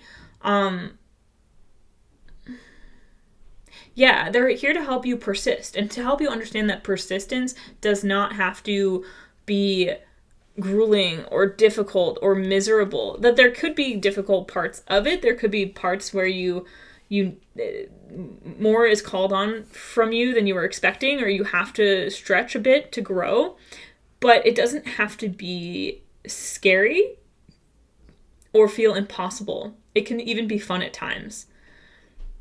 Yeah, and because I feel like what was leading you to either cut off potentials before they started or to feel like things are so hard for you is because there was an underlying lack of belief in yourself that now is being processed out, and this person is helping you do that, helping you in some way or another. Like, so for some people, this could be very much direct. This could be someone who's counseling you, who's providing mentorship, or again, partnership on some kind of project.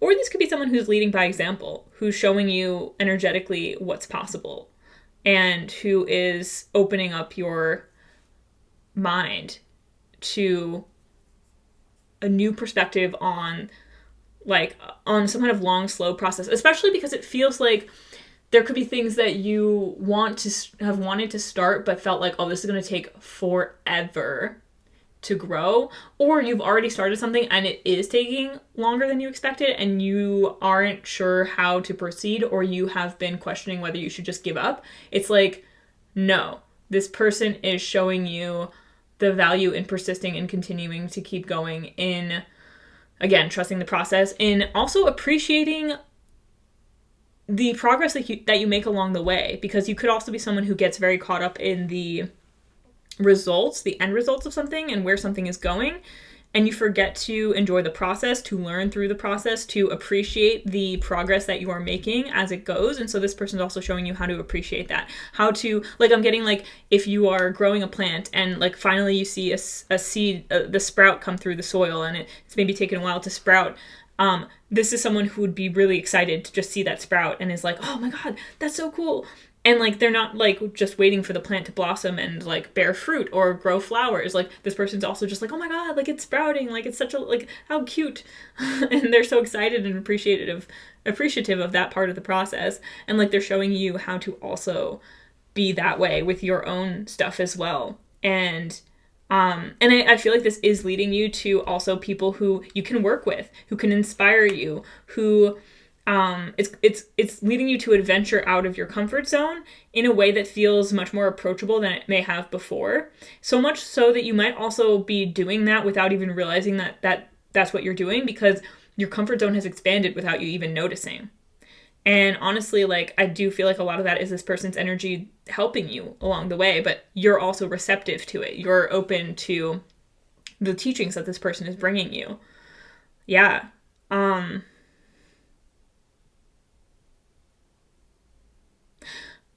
that, I mean, honestly, I feel like that is really mainly the message here. So I'm going to get into your advice now. So, Spirit, or whomever we are contacting, what is advice here for group 5? Okay, well, that's too many cards. So we're going to shuffle that up again. What is the advice here for group 5 to close out this message? What is the takeaway that you want group 5 to have? Okay. Oh, we have 2 cards here. We have the Other Woman, and we have the Guardianess. Okay. So I'm going to read from the book. We have the Other Woman. Where are you? There's, like, shadow and light cards here. And either way, they both have important advice. So, like, doesn't matter which one you get. You know, there's still something here to work with for you. But I'm going to read the shadow one first. So we have the Other Woman, which is also known as the homewrecker, the side chick, the bit on the side, the crazy ex-girlfriend, the bunny boiler. I never heard of that one before. Fascinating. Okay. The Other Woman archetype. Oh, by the way, also, it doesn't matter if you're, like, not feminine or not a woman. Like, there's still messages here that can resonate with you. Just want to be clear. It just happens that these cards are all feminine. But this person doesn't have to be a woman. You don't have to be a woman. It doesn't matter. Anyway. The Other Woman archetype embodies the projections of betrayal, seduction, and societal judgment cast upon women who exist outside the boundaries of traditional or socially acceptable romantic roles.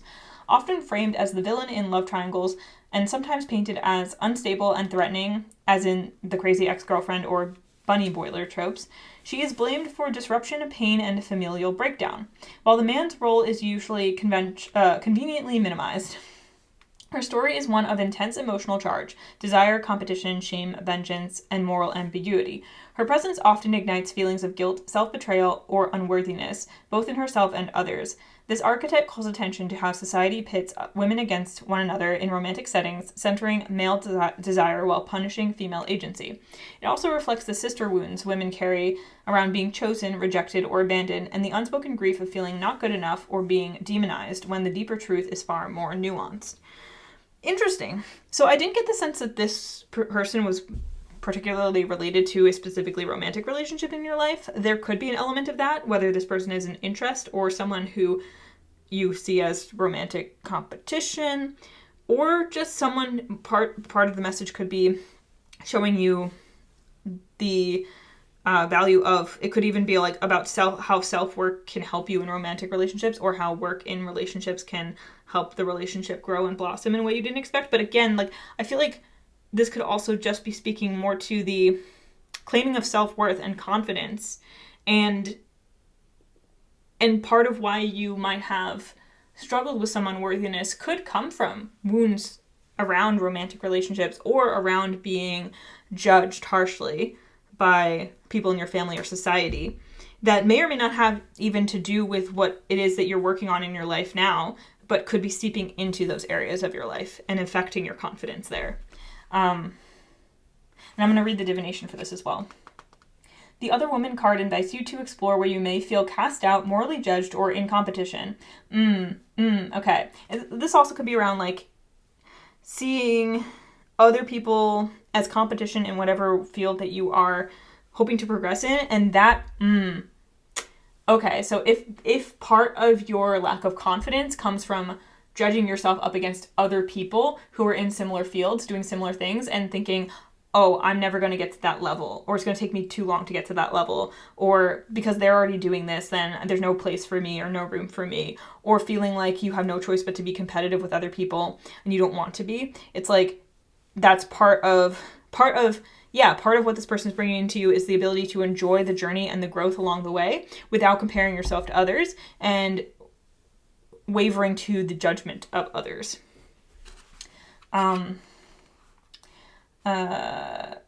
Especially, but not necessarily, in the realm of romantic relationships, right? So, like, if the romantic relationships thing resonates with you, that's fine. If not, you can take it more metaphorically. Are you blaming yourself for a dynamic that involves shared responsibility? Are you struggling with guilt, shame, or the need to be chosen? This archetype may be helpful when unhealed wounds around trust, betrayal, or self-worth are surfacing. Examine your internalized stories about who is good or bad, and question whether those narratives truly serve you. You are not the villain. You are a whole feeling person with needs, desires, and history. This card reminds you healing lies in reclaiming your sense of self and inner empowerment, not in punishing yourself or others for being vulnerable to love or for being human. Yes, and I'm just going to hold this open for a bit so you can read or screenshot the journal prompts and the activation that are there. And you can pause if you need to.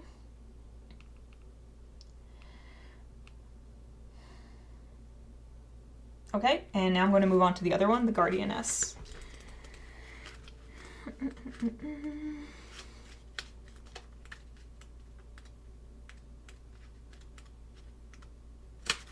Okay, the Guardianess, also known as the Protectoress. The Guardianess embodies the nurturing yet strong, fiercely protective energy of the feminine. She is the protector, guardian, or caretaker of someone who deeply cares for the well-being of others and is motivated by a genuine desire to help nurture them and guard their safety. This archetype represents wisdom and strength to be used actively in service of those who are vulnerable. The Guardianess is a guardian of truth, standing for integrity, justice, and protection of the innocent. She also serves as a reminder of the importance of self-protection through the creation of healthy boundaries and assertive communication, ensuring that our energy is not drained or exploited.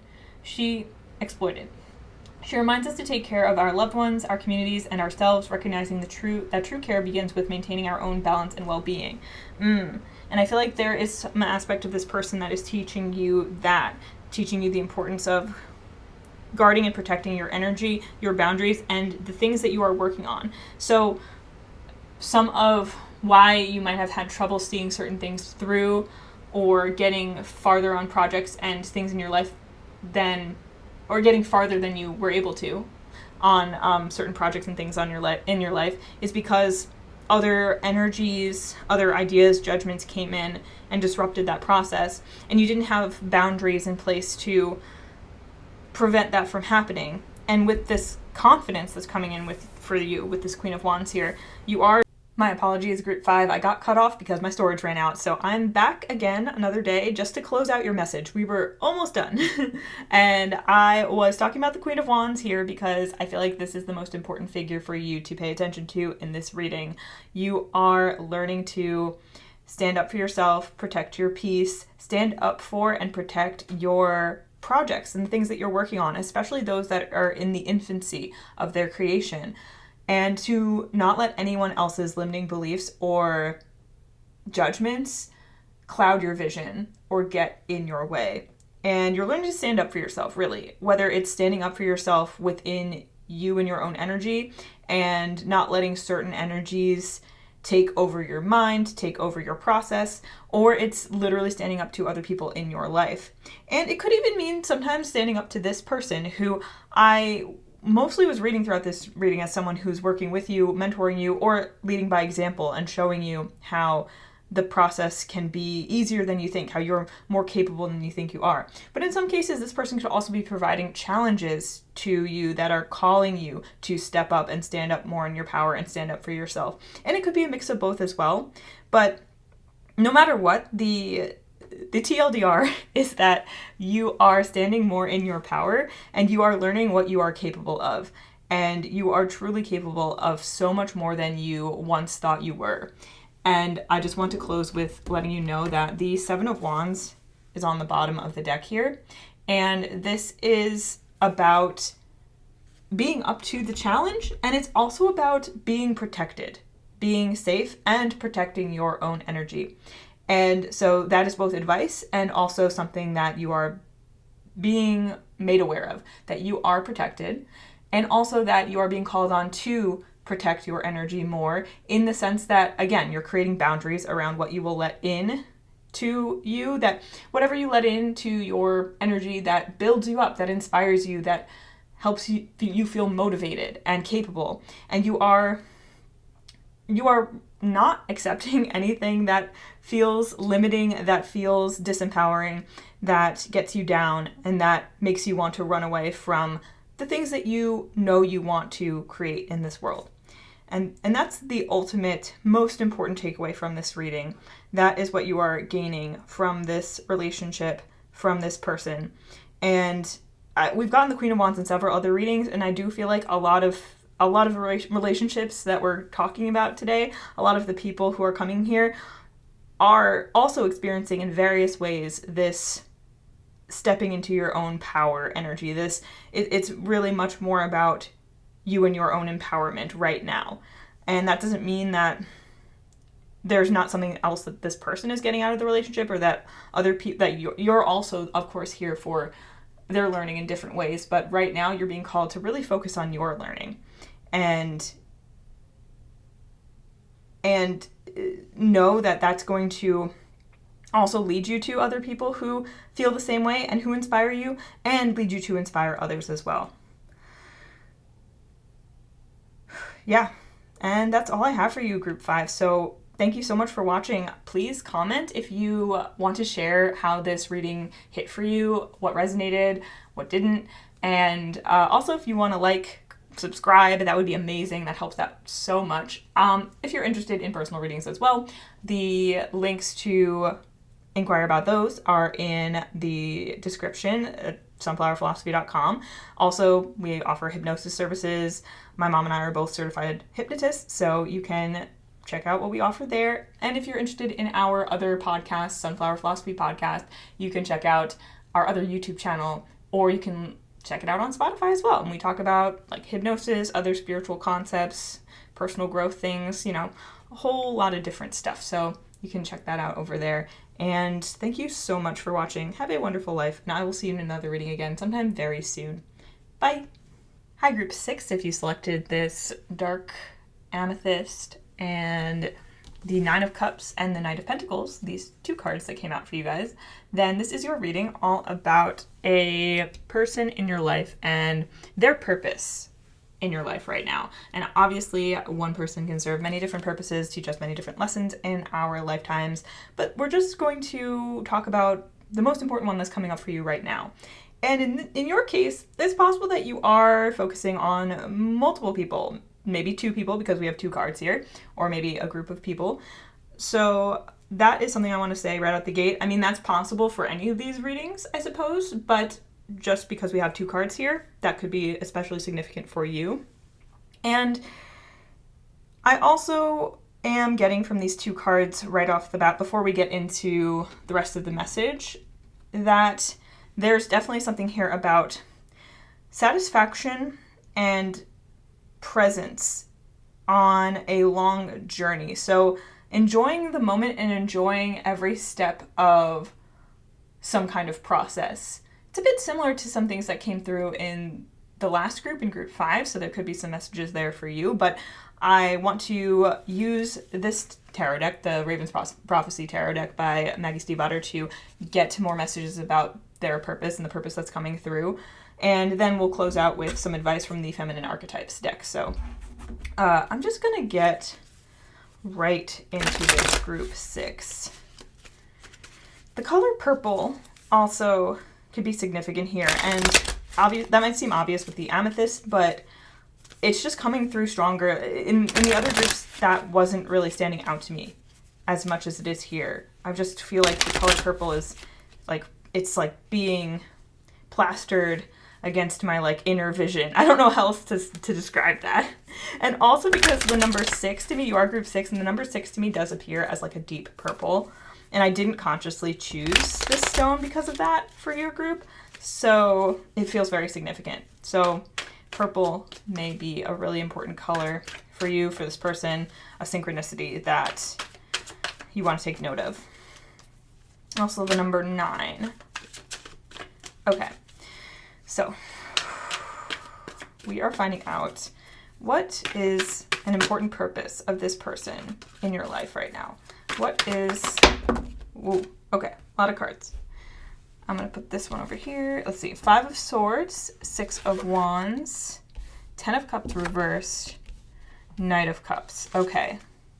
And 9 of Cups on the bottom of the deck feels significant because we have the 9 of Cups here.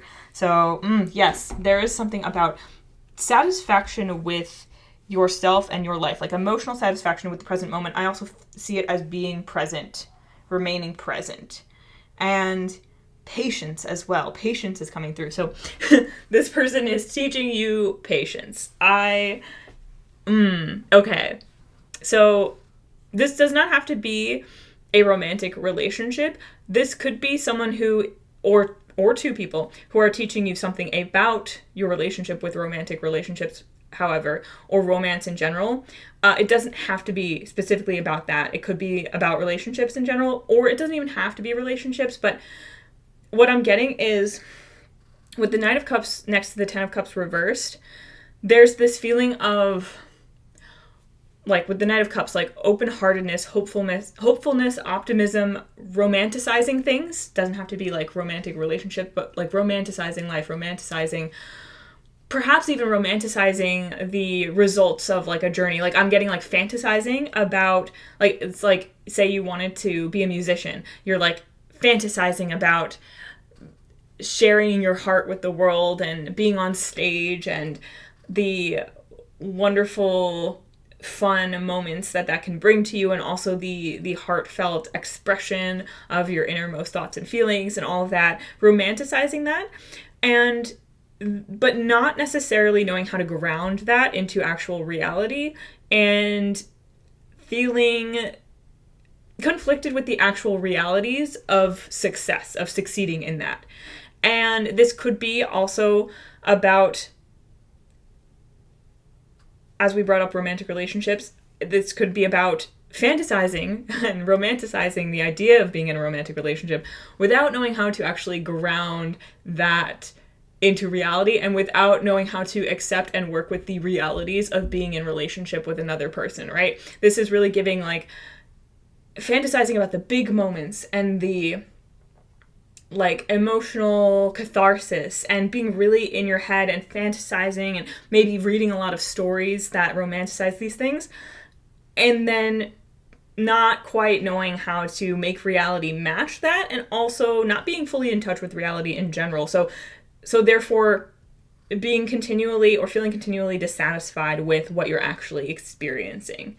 And this person or these people are here to help you learn how to feel satisfied in the moment and how to feel satisfied with a journey, to feel satisfied with the prospect of hard work. But like, I don't even want to say hard work and make you think that it's like you're shifting your relationship with the concept of hard work or work in general, and embracing a sense of satisfaction with that process and a sense of satisfaction with the step-by-step, day-to-day journey, as opposed to getting really caught up in the fantasies of some future experience that it's like it feels so distant from where you're at, because where you're projecting that into the future as opposed to bringing this sense of satisfaction into your present and having a more grounded, and I don't even want to say realistic, because it's like, it's not that beautiful, wonderful fantasies aren't realistic. It's not that you can't bring that into your reality, but I do feel like there's this gap right now between what exists in your mind and what exists in your reality, that it's like you need a little bit more persistence and time to allow it to take root. And also there's an element of escapism where instead of accepting what you have and where you're at and what you might be able to do to change certain things in your life, it's like you run away to the fantasy and avoid certain things in your life, avoid doing the work or going on the journey. And so there is a need to pull back into self and to ground yourself and become much more present with what is actually going on in the moment, not because what you're fantasizing about isn't possible or true or real, but more because it's hard to accept that into your reality when you're using that as an escape. Because when you're escaping, you're avoiding and resisting something that you don't want to see or look at. And, you know, we have that saying, what you resist persists. And so there's a need to let go and release resistance to things that are dissatisfying you right now in order to find your way to this satisfaction. And this could be coming through, especially for those of you who resonate with fantasizing about like a romantic relationship, perhaps a future family life, who don't know how to be satisfied being single as well. There is benefits to learning to be satisfied with yourself just as you are, to strengthening your sense of self and presence without needing some kind of future like family or person to fix everything and make everything feel better. It's like you don't have to wait for that in order to feel satisfied now. And it's not that you have to stop pursuing that, but it feels like any conflict that you're experiencing when you're attempting to pursue your goals, whatever they may be, your future, whatever it may be, it feels like it's easily discouraging to you, and it easily, it's like you have this like fantasy, but then you're so disillusioned with your present life that you can't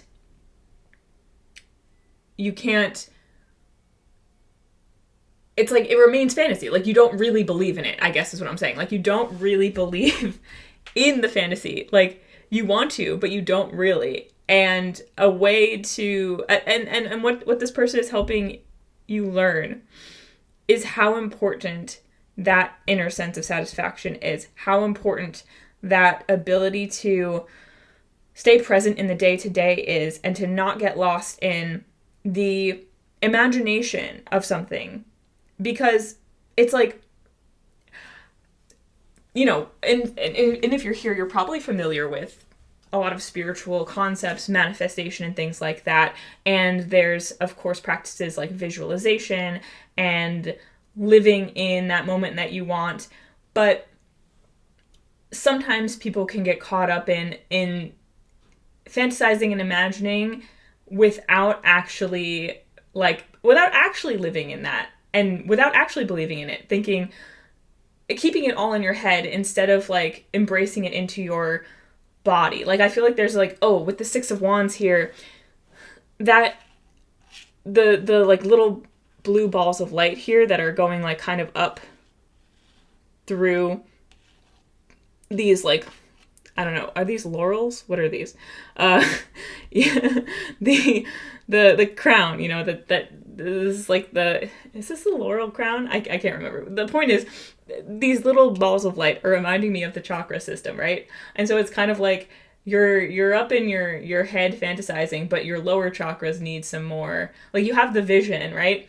But your lower chakras don't know how to ground that, accept that. So it's like your survival mechanism hasn't been calmed enough to accept a new reality into your actual reality, right?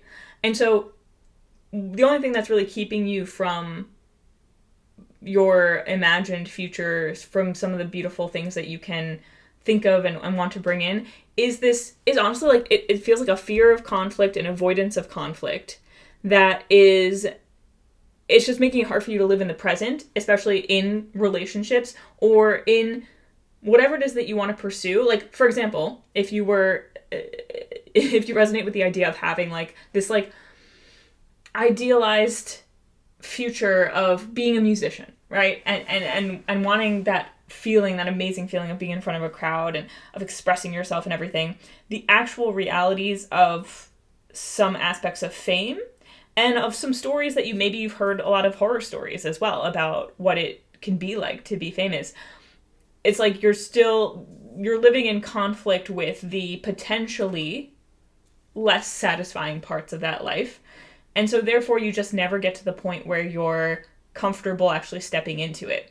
And that's the same no matter what it is that you're actually fantasizing about, that you're not fully grounding. And so that's why getting out of your head and no longer, actually the word ceasing came to mind, ceasing to project into the future, to get caught up in your imagination and to get more present within your everyday life, that is really necessary for you right now. Like, it's not because you may come back around to visualization if you've been using that in manifestation, you could come back around to that in a healthier way. But right now, it feels like that is not the way for you to go. The word limerence keeps coming through, and I know that limerence comes up a lot when it comes to romantic relationships and like fantasizing about being in a relationship with someone without actually being in the relationship, without actually engaging with the person as they are, and having a fantasy version of them. And it's like it can be a symptom of depression. So of course, if there is some kind of mental health situation that's going on where you feel like you can benefit from professional help, as always, I will always say, seek the help that resonates with you, that feels like what you need. And there's so much benefit to working with someone when you actually take that step to be vulnerable. So if that's something that you need to do, if that's something that you would like to explore, there's so many different ways and options you can do that through therapy and through other practices. So I want to put that out there for anyone who might need that. But when I'm talking about limerence, you can have that not only for a person, but also for a life that you imagine living, a goal that you want to reach, where you can fantasize about it and run away in your head to it. But you're doing that to avoid the feelings of dissatisfaction that you have now. And so that's when you have to turn back to your present moment and get into your body. I feel like a lot of you really do need to get into your body. If you resonate with working with the chakras, work with some of your lower chakras first. Get more grounded, feel more connected to the earth, to your body, and that will help you feel safer in actually moving into some of these things that you fantasize about. And again, being more at peace with the idea that some of these things that you're looking to bring into may take some time and may take longer than you would like them to, and may involve aspects of the journey that feel a bit uncomfortable at first, but the more you practice grounding into your body and feeling safe and practicing feeling safe in the present moment, the easier it will be to handle anything that comes your way on this journey. And so, yeah, really what this is teaching you, and this relationship is teaching you, and it feels like this is so many different kinds of relationships for people here. You know, there's definitely an element where this could be a romantic interest, and this could be a situation where you've entered into the relationship and your fantasies and imaginings are being tested because it's not really like how you imagined it to be.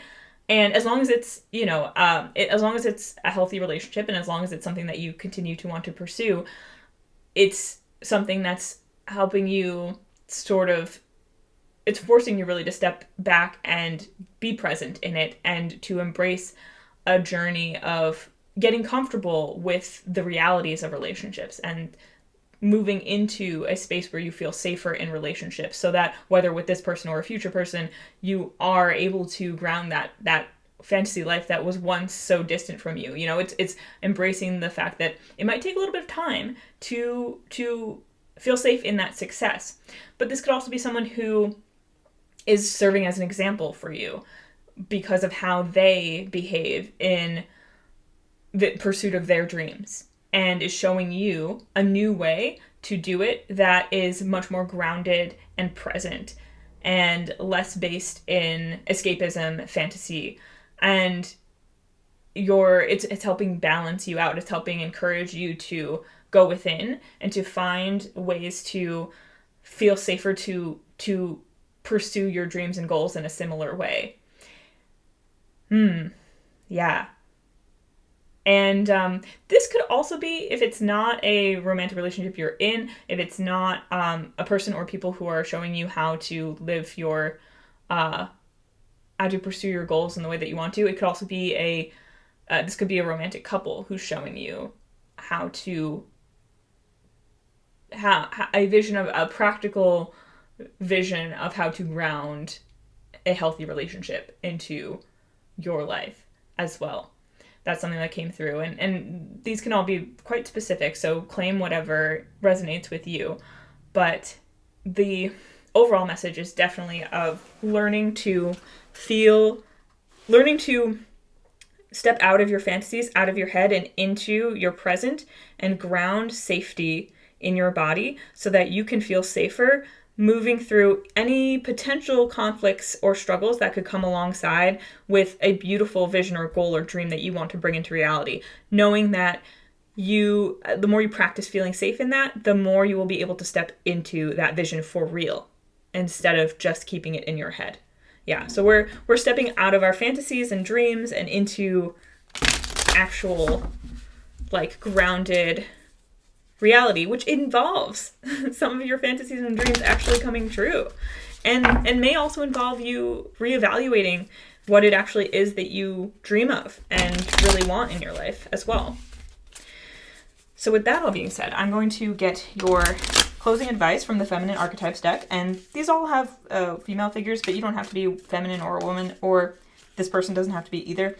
This is just the deck that has some pretty good advice and some interesting journal prompts and activations that could be helpful. So let's get Group 6's piece of advice.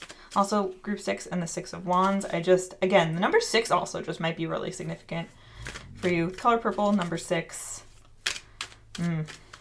So what advice do we have for Group 6? Yeah, this makes sense.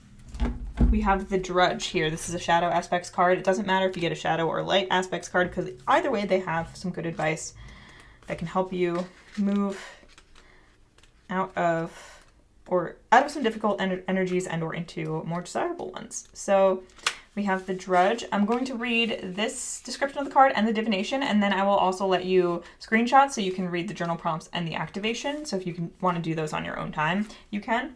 But the Drudge, also known as the homemaker, the domestic goddess, the 50s housewife, or Cinderella, The drudge represents the woman burdened by the expectations of domesticity. Buried beneath duty, sacrifice, and the myth of selfless service, she holds everything together behind the scenes, yet remains unseen and unacknowledged. Her life revolves around housework, caregiving, and emotional labor, leaving little space for her own needs, desires, or growth. This archetype speaks to the domestic labor so many women perform.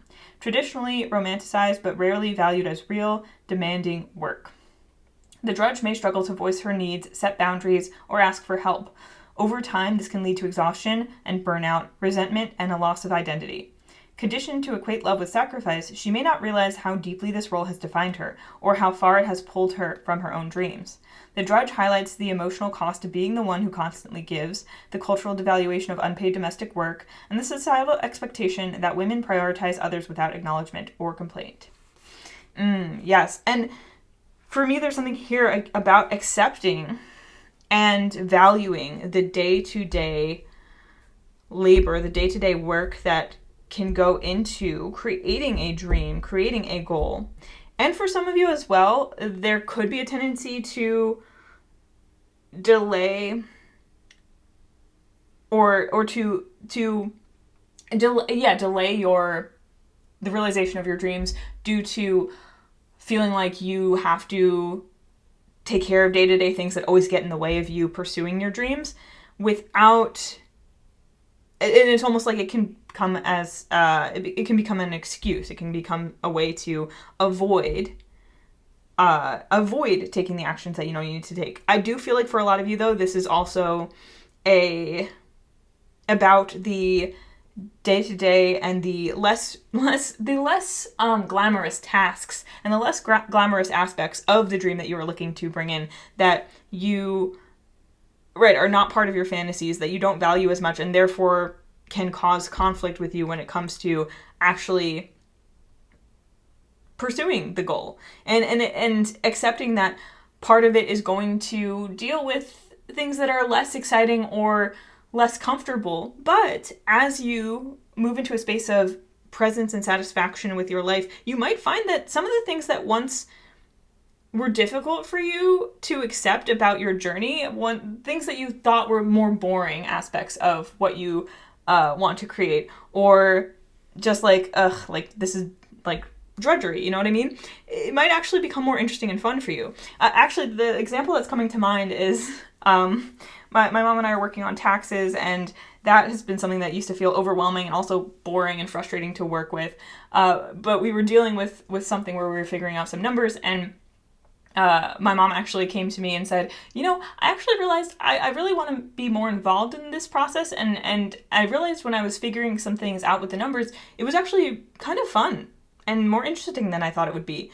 And so something that seemed once drudgery, something that seemed less glamorous and the more intimidating or just unappealing side of having a business has become something that's a bit more fun and interesting. And I was actually kind of feeling the same way. So that's an example of getting more present and being in the process and realizing that some of the things that you put off as tasks that were unappealing or not part of your dream or vision or fantasy can actually be sometimes kind of fun and engaging when you take the time to get present with yourself and to also feel safer in the new experience, because, taxes felt intimidating at one point and not very safe because it was like, I don't know what I'm doing, right? And now, even when we don't always know what we're doing still, we've gotten more comfortable with the aspects of the business that are unknowns to us and more invested in learning and growing. And that's, I feel like, where you're headed. So with the divination part, we have, this card reveals the shadow of being needed and being productive as a form of identity, where doing becomes more important than being. It challenges you to question the roles and routines you've inherited or accepted without reflection, especially the domestic. It invites you to reflect on the importance of balance in life, urging the need for self-care and personal fulfillment outside of the expectations placed on you. It's time to break free from internalized beliefs that your value lies solely in your service or productivity. The drudge encourages you to reclaim your personal desires, passions, and dreams, and to find a path that honors both your responsibilities and your own needs. You are more than your tasks. Your needs matter. Yes.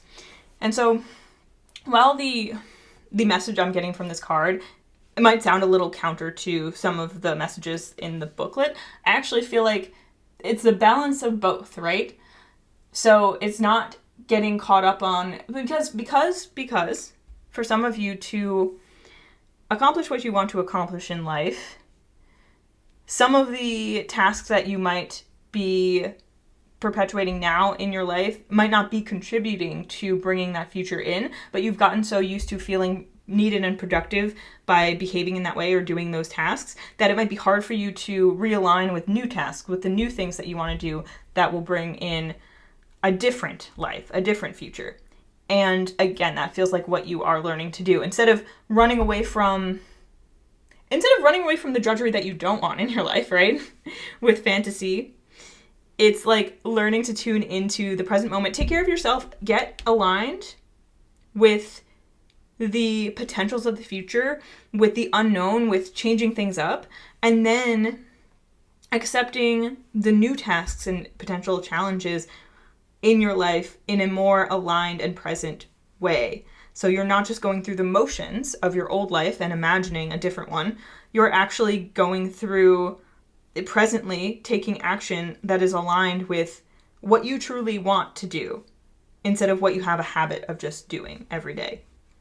And actually making that effort to ground yourself. Yeah, I keep getting ground yourself, help yourself feel safe, help yourself feel aligned with the things. Like notice if you have a dream or vision, notice what aspects of that bring up resistance in you or fear in you, and work on calming that fear and going into your body and teaching your body that it's safe in the present moment, that the difficulties that you imagine are no more real than the wonderful things that you imagine, and that you are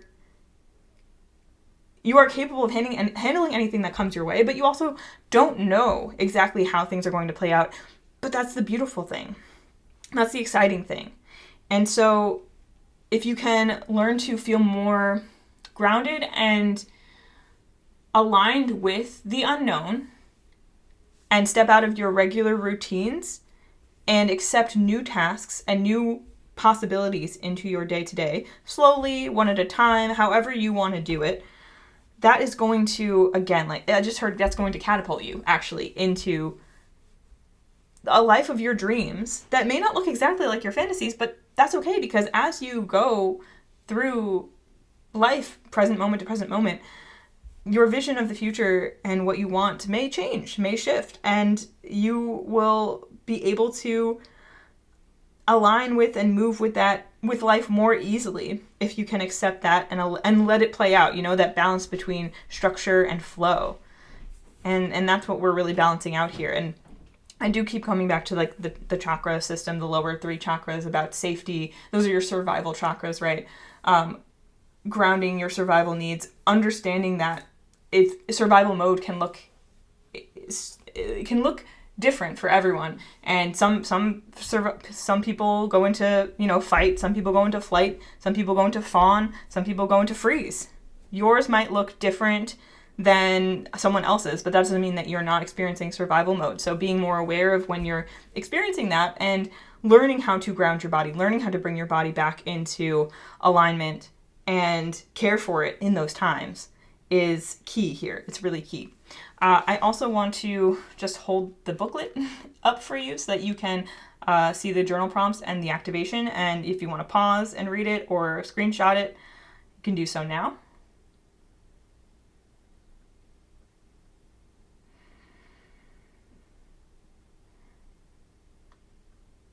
Okay. And that is all I have for you, group 6. I hope that was helpful and resonated with you. And I would love to hear from you in the comments if you'd like to talk about how this resonated, things that came up for you during this reading. That's always welcome. Also, if you want to like, subscribe, That's so helpful and amazing. If you're interested in personal readings, we do offer those on our website, sunflowerphilosophy.com. The link is in the description for that. And my mom and I are also board certified hypnotists, so if you want to invest in hypnosis services, we also have some cool programs coming up soon, offers that we're going to be putting out, so you can watch the space for that. And yeah, if you want to check out our podcast where we talk about other things, spiritual concepts, we're reading the book Becoming Supernatural by Dr. Joe Dispenza right now, so we're talking about that. You can check that out as well at Sunflower Philosophy on YouTube or Sunflower Philosophy on Spotify, and I will link that too. And with that being said, thank you again for listening. Have a wonderful life, and I will see you in another reading again sometime very soon. Bye! Hi, Group 7. If you selected the Tiger's Eye and the Ace of Wands, then this is your reading about what purpose this person is serving in your life right now. And obviously, we're just focusing mostly on one purpose, but someone can have many different purposes in your life. And I just want to say the Tiger's Eye feels really, appropriate for the Ace of Wands. Fiery energy, courageous energy, like spiritual energy. I don't know. There's something about it that just feels so appropriate that that the Ace of Wands came out for your group. So you might find the crystal to be especially resonant for you. That might have been what mainly drew you to this group. Doesn't have to be. And before we get into the rest of the reading, actually, I do want to say that mostly I'm going to be getting messages from the Raven's Prophecy Tarot by Maggie Stiefvater. We'll be using that to look into the purpose that is coming through for this person in your life. And then we will close out the reading with advice from the Feminine Archetypes deck. And that'll be that. We're going to keep it simple. And yeah, but before I get into that, I do want to say with the Ace of Wands being here, it just feels like this person, and this is one of the clearest messages I've gotten from these cards for any group, so this feels like, it feels very straightforward, very simple. This person is part of a spiritual initiation for you. This is someone who is either part of a new spiritual adventure that you're on, or is meant to, I heard catapult, then I heard push, but initiate is also the word coming through, initiate a new spiritual cycle for you. Whether you are a spiritual person or not, you can also think of it as someone who's meant to inspire you on a new path. Yeah, in one way or another. Yeah, on a new adventure in your life. So with that being said, Group 7, let's get into your tarot cards. So what is this person's purpose right now? Ooh, 3 of Wands. What is this person's purpose right now in Group 7's life? 9 of Cups, and one more card. We have the 4 of Wands. Lots of Wands. Oh my god, lots of Wands. This is very spiritual. And actually, do we want... Yeah, one more card. That's 2, but fine. King of Wands. Well, yeah, that figures. And Ace of Wands again. Wow, okay. Okay. So... crazy fire energy, crazy Wands energy. Honestly, there's been a lot of very powerful... And 7 of Wands on the bottom of the deck. The 6 of Wands was on the bottom before. So, oh god, so much spiritual energy here. Action, just like adventure. Oh man, okay. So this person is definitely part of a new spiritual journey for you. I am not sure. I feel like there may be variations in how much this person is a part of the new chapter versus how much they're just triggering this new chapter, right? For some of you, this could be like someone who comes in hot into your life in some way, some respect, comes into your awareness and like inspires something in you, and then you're just like off on a new journey. And it's not that they're necessarily around for a long time, or not that they're necessarily still part of your journey, but they just like initiate that in you. And for others of you, this is like someone who's really in it for the long haul, part of this adventure, a partner in this experience. Oh man, 3 of Wands, 4 of Wands, King of Wands. Ace of Wands. That's incredible. And with the Nine of Cups here, man, this is a really big chapter for you. This is a really big new chapter. It feels like, and I also want to say, this person doesn't have to be a new person in your life. This could be someone who's been in your life for a while, but maybe you've recently had an interaction, or there is a new chapter of your relationship happening, whatever kind of relationship it is, or there's a new idea that's coming up for you with this person. Like, this could be someone who's been in your life, and this is just, again, one purpose that they're serving, and it just so happens that recently or right now, there's like a new opportunity opening up with them, or they're initiating something in you. So I do want to say that, because I actually feel like for some of you, it's not so much that this is just like a one-off thing, or someone who's entered your life because of a new spiritual chapter. It is, though, right now, it just happens that right now they're serving as the impetus for some kind of new chapter of your spiritual journey. Like, and with the Three of Wands here, I do feel that you are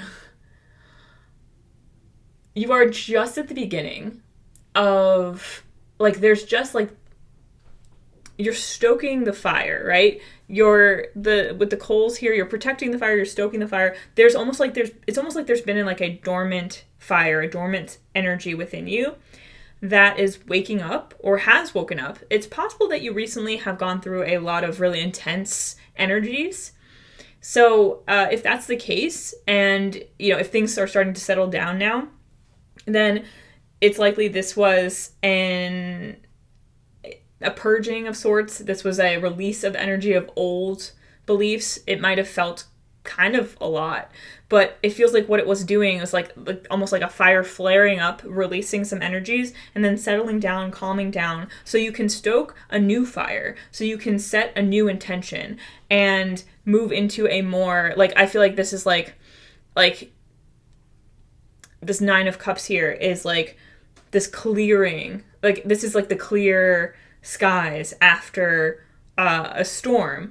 But in this case, I feel like it was more of like a fiery, like there was like smoke in the air, right? So you couldn't see clearly. And then the Nine of Cups comes in, and there's this like clearing of the air, clearing of the energy, clearing of the emotions. So then then you move into this Four of Wands energy, this much more stable sort of energy where these fires are contained and intentionally lit, right? We have these candles on the Four of Wands that are lit and contained, but it's almost like they're imbued with intention. And maybe candle magic speaks to you. Maybe you are someone who likes to light a candle and imbue it with intention, or even if not, this could be part of your something you want to experiment with, is setting intentions and lighting candles. Be safe be safe about it. But if anyone knows how to handle fire, it's you, or at least you're gonna learn, because all the fire energy here is crazy. So you're moving into a new phase of stability where you're much more intentional with your intentions. There's an intention here. There's a reclaiming of your power, because I'm almost getting like this Ace of Wands again. Like, it's like you had this, I feel like it's almost like we went to you were in the Ten of Wands, right? All these wands piled up on top of you, all this energy, all this power, but it was pressing down on you. You felt like there was a weight on top of you, or maybe you didn't even realize this, and then like something came and just like lifted this energy off of you, lifted these wands off of you, and now you're lighter, and you're clearer, and you're much more focused and intentional. And either you are, I feel like for a lot of you, you've already started this new journey. You've already like gone through maybe the most intense part of the initiation, and you're now in clearer skies, or you're working towards clearer skies. You're being more intentional. You're really taking your energy seriously. You're really paying attention to where your energy is at, because you've maybe already gone through this, and this person has already initiated this within you, or been part of this initiation with you. But for some of you, it could be something you're still going through, still dealing with, or is just about to happen. But where this is leading for you, where this person, this initiation is leading you, is this clear intentional claiming of your power. I mean, with the King of Wands here, like, you're mastering this Wands energy. You're mastering your inner fire, your energy, your emotions, and you're channeling them into intentional action, into intention. Don't take a shot every time I say the word intention in this reading, because it's just coming through. Intention, intention, intention, intention. I feel like that's just being hammered home. It's like you're channeling your energy intentionally. You are becoming aware of your power and you're harnessing it, and you are no longer letting it get out of hand or letting anything dim it or get in the way of it. This is like, this is a revelation, a realization that this person is meant to, or has triggered in you, that has, and I feel like, and this is the case for a lot of these readings as well. There's not so much about this person is not the point of this reading, right? And we are talking about their purpose in your life that's coming through, that's important. But I want to really stress this. Right now, we are focusing on the reaction, the result of something in this person's presence in your life, or something that came from this, whether they intended it or not. And for some of you, it could have been intentional, but for some of you, it may not have been.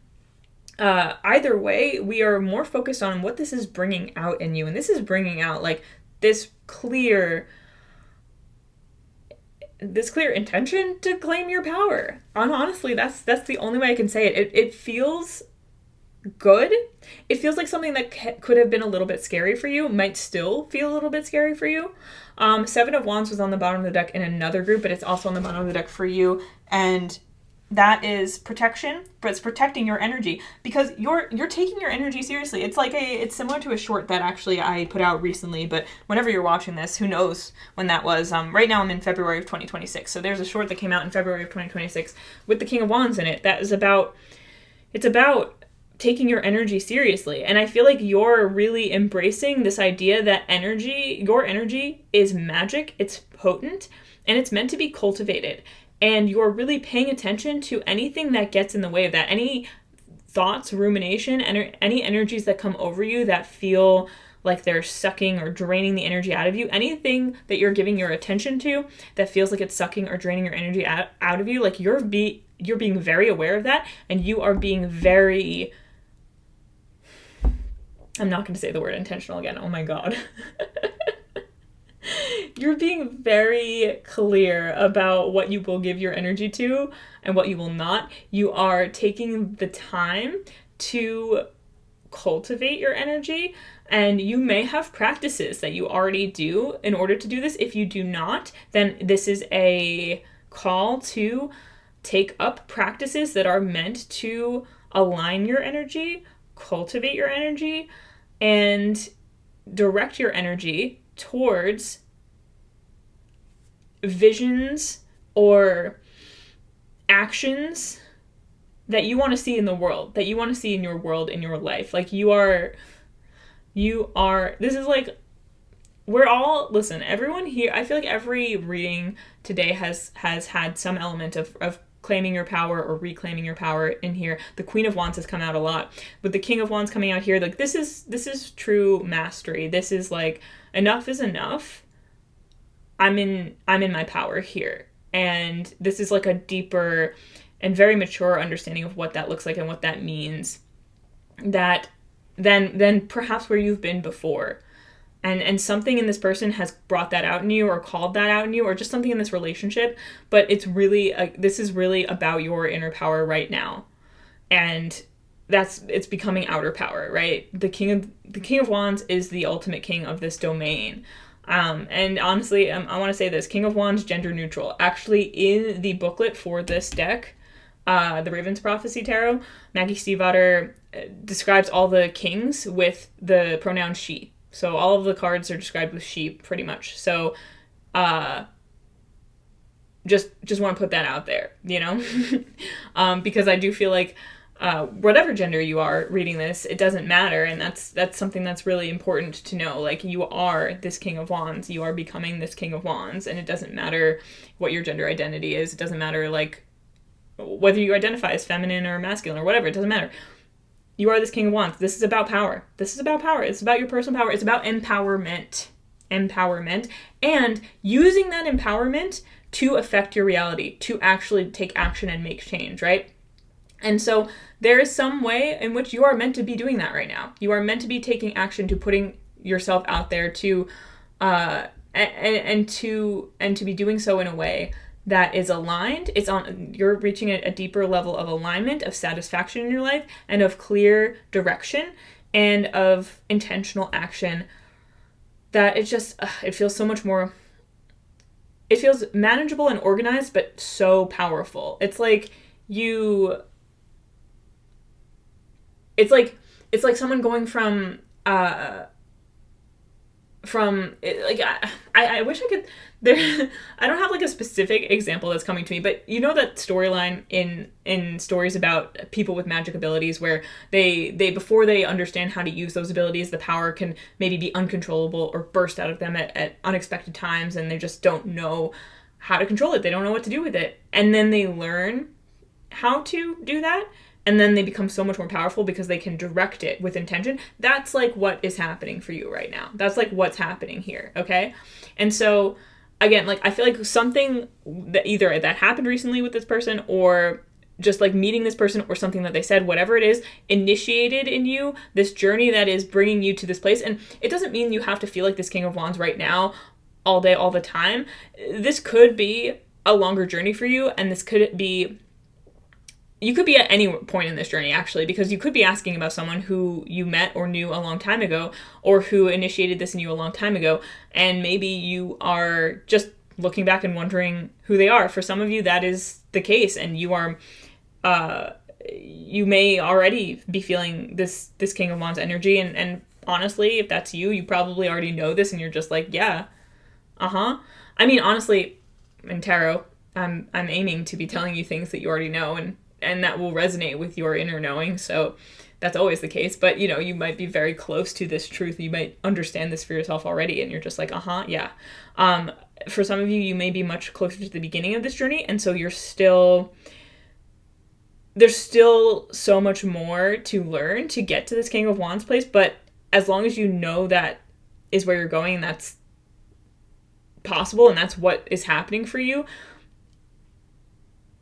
just understand this is such a rewarding and empowering place for you to be in. And whether you're at the beginning or the end of this journey, this is good. This is real good.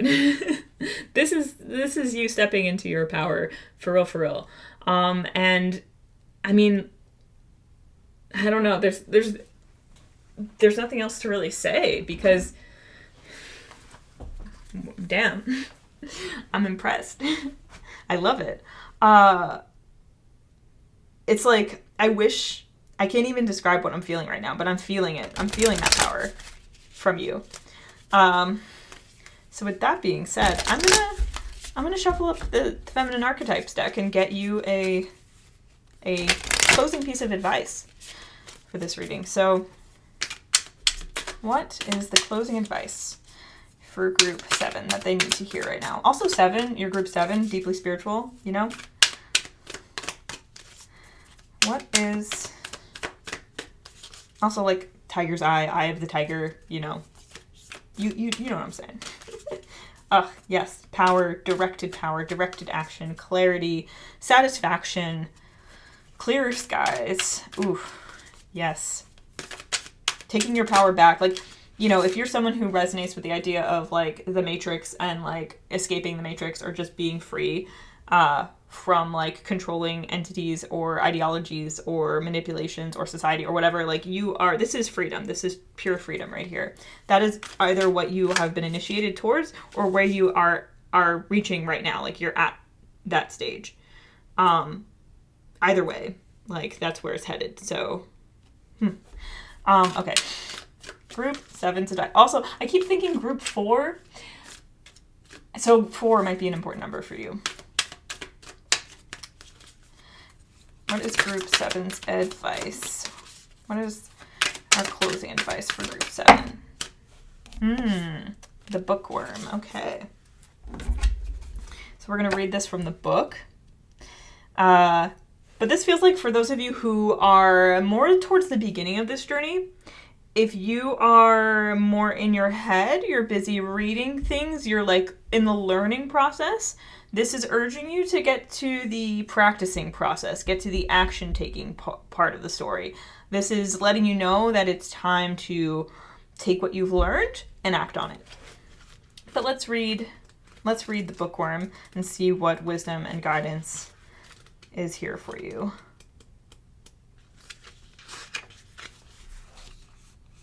Also known as the geeky girl, the nerd, or the know-it-all. Also, these are all like very women-focused cards, but you don't have to be a woman to take this advice. You don't have to be feminine to take this advice or anything.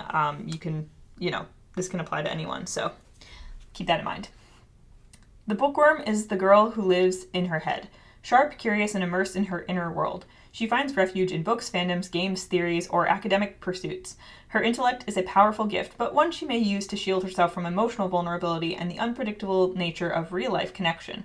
The bookworm carries the pain of having her brilliance turned into something to hide, rather than something to celebrate. Often shaped by the experience of being labeled geeky or a know-it-all, she may carry quiet wounds around belonging and self-worth. She can struggle socially, relying on knowledge as armor and mistaking intellect for identity. Emotion, intuition, and sensuality may feel unsafe or irrelevant in her world, limiting her expression to mental realm alone. Well, and that's what we're talking about here. We're getting out of our heads here. And so this is for anyone who might have that tendency still, might find themselves getting stuck in their head, stuck in their intellect, without taking action. Again, like where we're moving is someone who is very confident, empowered. Self-worth stood out. There was a thing in here about having some wounds around belonging and self-worth. The King of Wands knows he belongs, knows she belongs, has that full sense of self-worth. That's where we're headed. That's where we're moving. That's what we're learning. That's what we're embracing right now. And, oof, so powerful. So powerful. Ooh. I'm still feeling it. Okay. I'm also going to read this divination section, and then I'll hold this open for you so you can screenshot in case you want to do the activation and the journal prompts. So this card invites you to tend to old wounds around being overlooked, misunderstood, or ridiculed for your intelligence, passions, or depth. Were you ever shamed for being too smart, too curious, or too different? Labeled nerdy, geeky, obsessive? Perhaps the belief that you are only valuable for what you know or can achieve in your career, perhaps, is playing out for you at the moment. Alternatively, there may be themes around having to downplay certain aspects of yourself to be accepted, and the King of Wands is definitely not downplaying themselves. This archetype asks, can you own the joy and the pride in your passions without apology and with true balance? Can you honor your intelligence and successes while also allowing space for vulnerability, intuition, restfulness, and connection? Your mind is a wonderful gift, but it is not your only gift. You do not have to shrink down or overwork yourself to prove anything. So there could be a need right now to ground yourself, to also the solar plexus could be really significant. Solar plexus and sacral chakra in particular. We're dealing with confidence and creativity, and with the wands and the fire here, that's just what's coming through.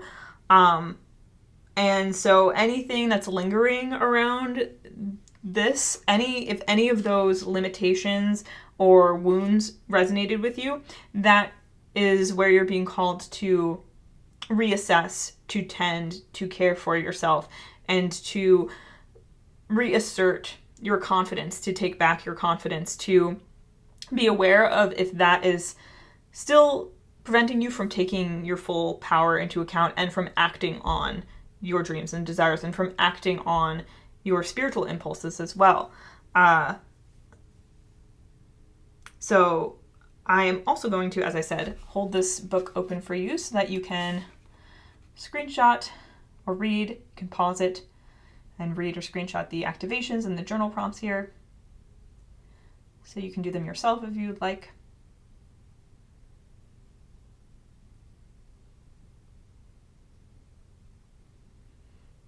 Okay. And with that being said, is there anything else? A closing message is to put something into practice. If there's one thing that you can do, one thing you can take away from this, it's to take something that you have learned that could be valuable for you, a practice that you've been wanting to try out, and put it into actual practice and see where that takes you. Especially if you resonate with being a bit more in your head and feeling like you're holding back or being held back by any issues with self-worth, anything that is getting you caught up in your head and getting you caught up in old wounds. It's time to get out of your head and into your body, into your action-taking system. And any kind of practice you can do, you can bring into your life to encourage that is definitely recommended right now. So take that as it resonates. And yeah, there's so much power and creativity that you're stepping into right now, and it's really cool. And I love it. So with that being said, thank you so much for watching this far. I hope you enjoyed this reading. I hope it resonated. Please comment. I would love to hear how this resonated for you and what came up for you during this reading. And if you want to subscribe, that would be amazing. That would help a lot. And if you're interested in personal readings, we do offer those on our website, sunflowerphilosophy.com. Links will be in the description. Or hypnosis services. My mom and I are board certified hypnotists. So if you want to engage in any hypnosis services, in hypnotism, then you can check that out on our website. You can also check out our podcast, Sunflower Philosophy, on YouTube or Spotify, where we talk about various topics of interest to us, spirituality, hypnotism. We read spiritual books and comment on them, and so you can find that as well in the description. Thank you again for watching. Have a wonderful life, and I will see you in another reading again sometime very soon. Bye!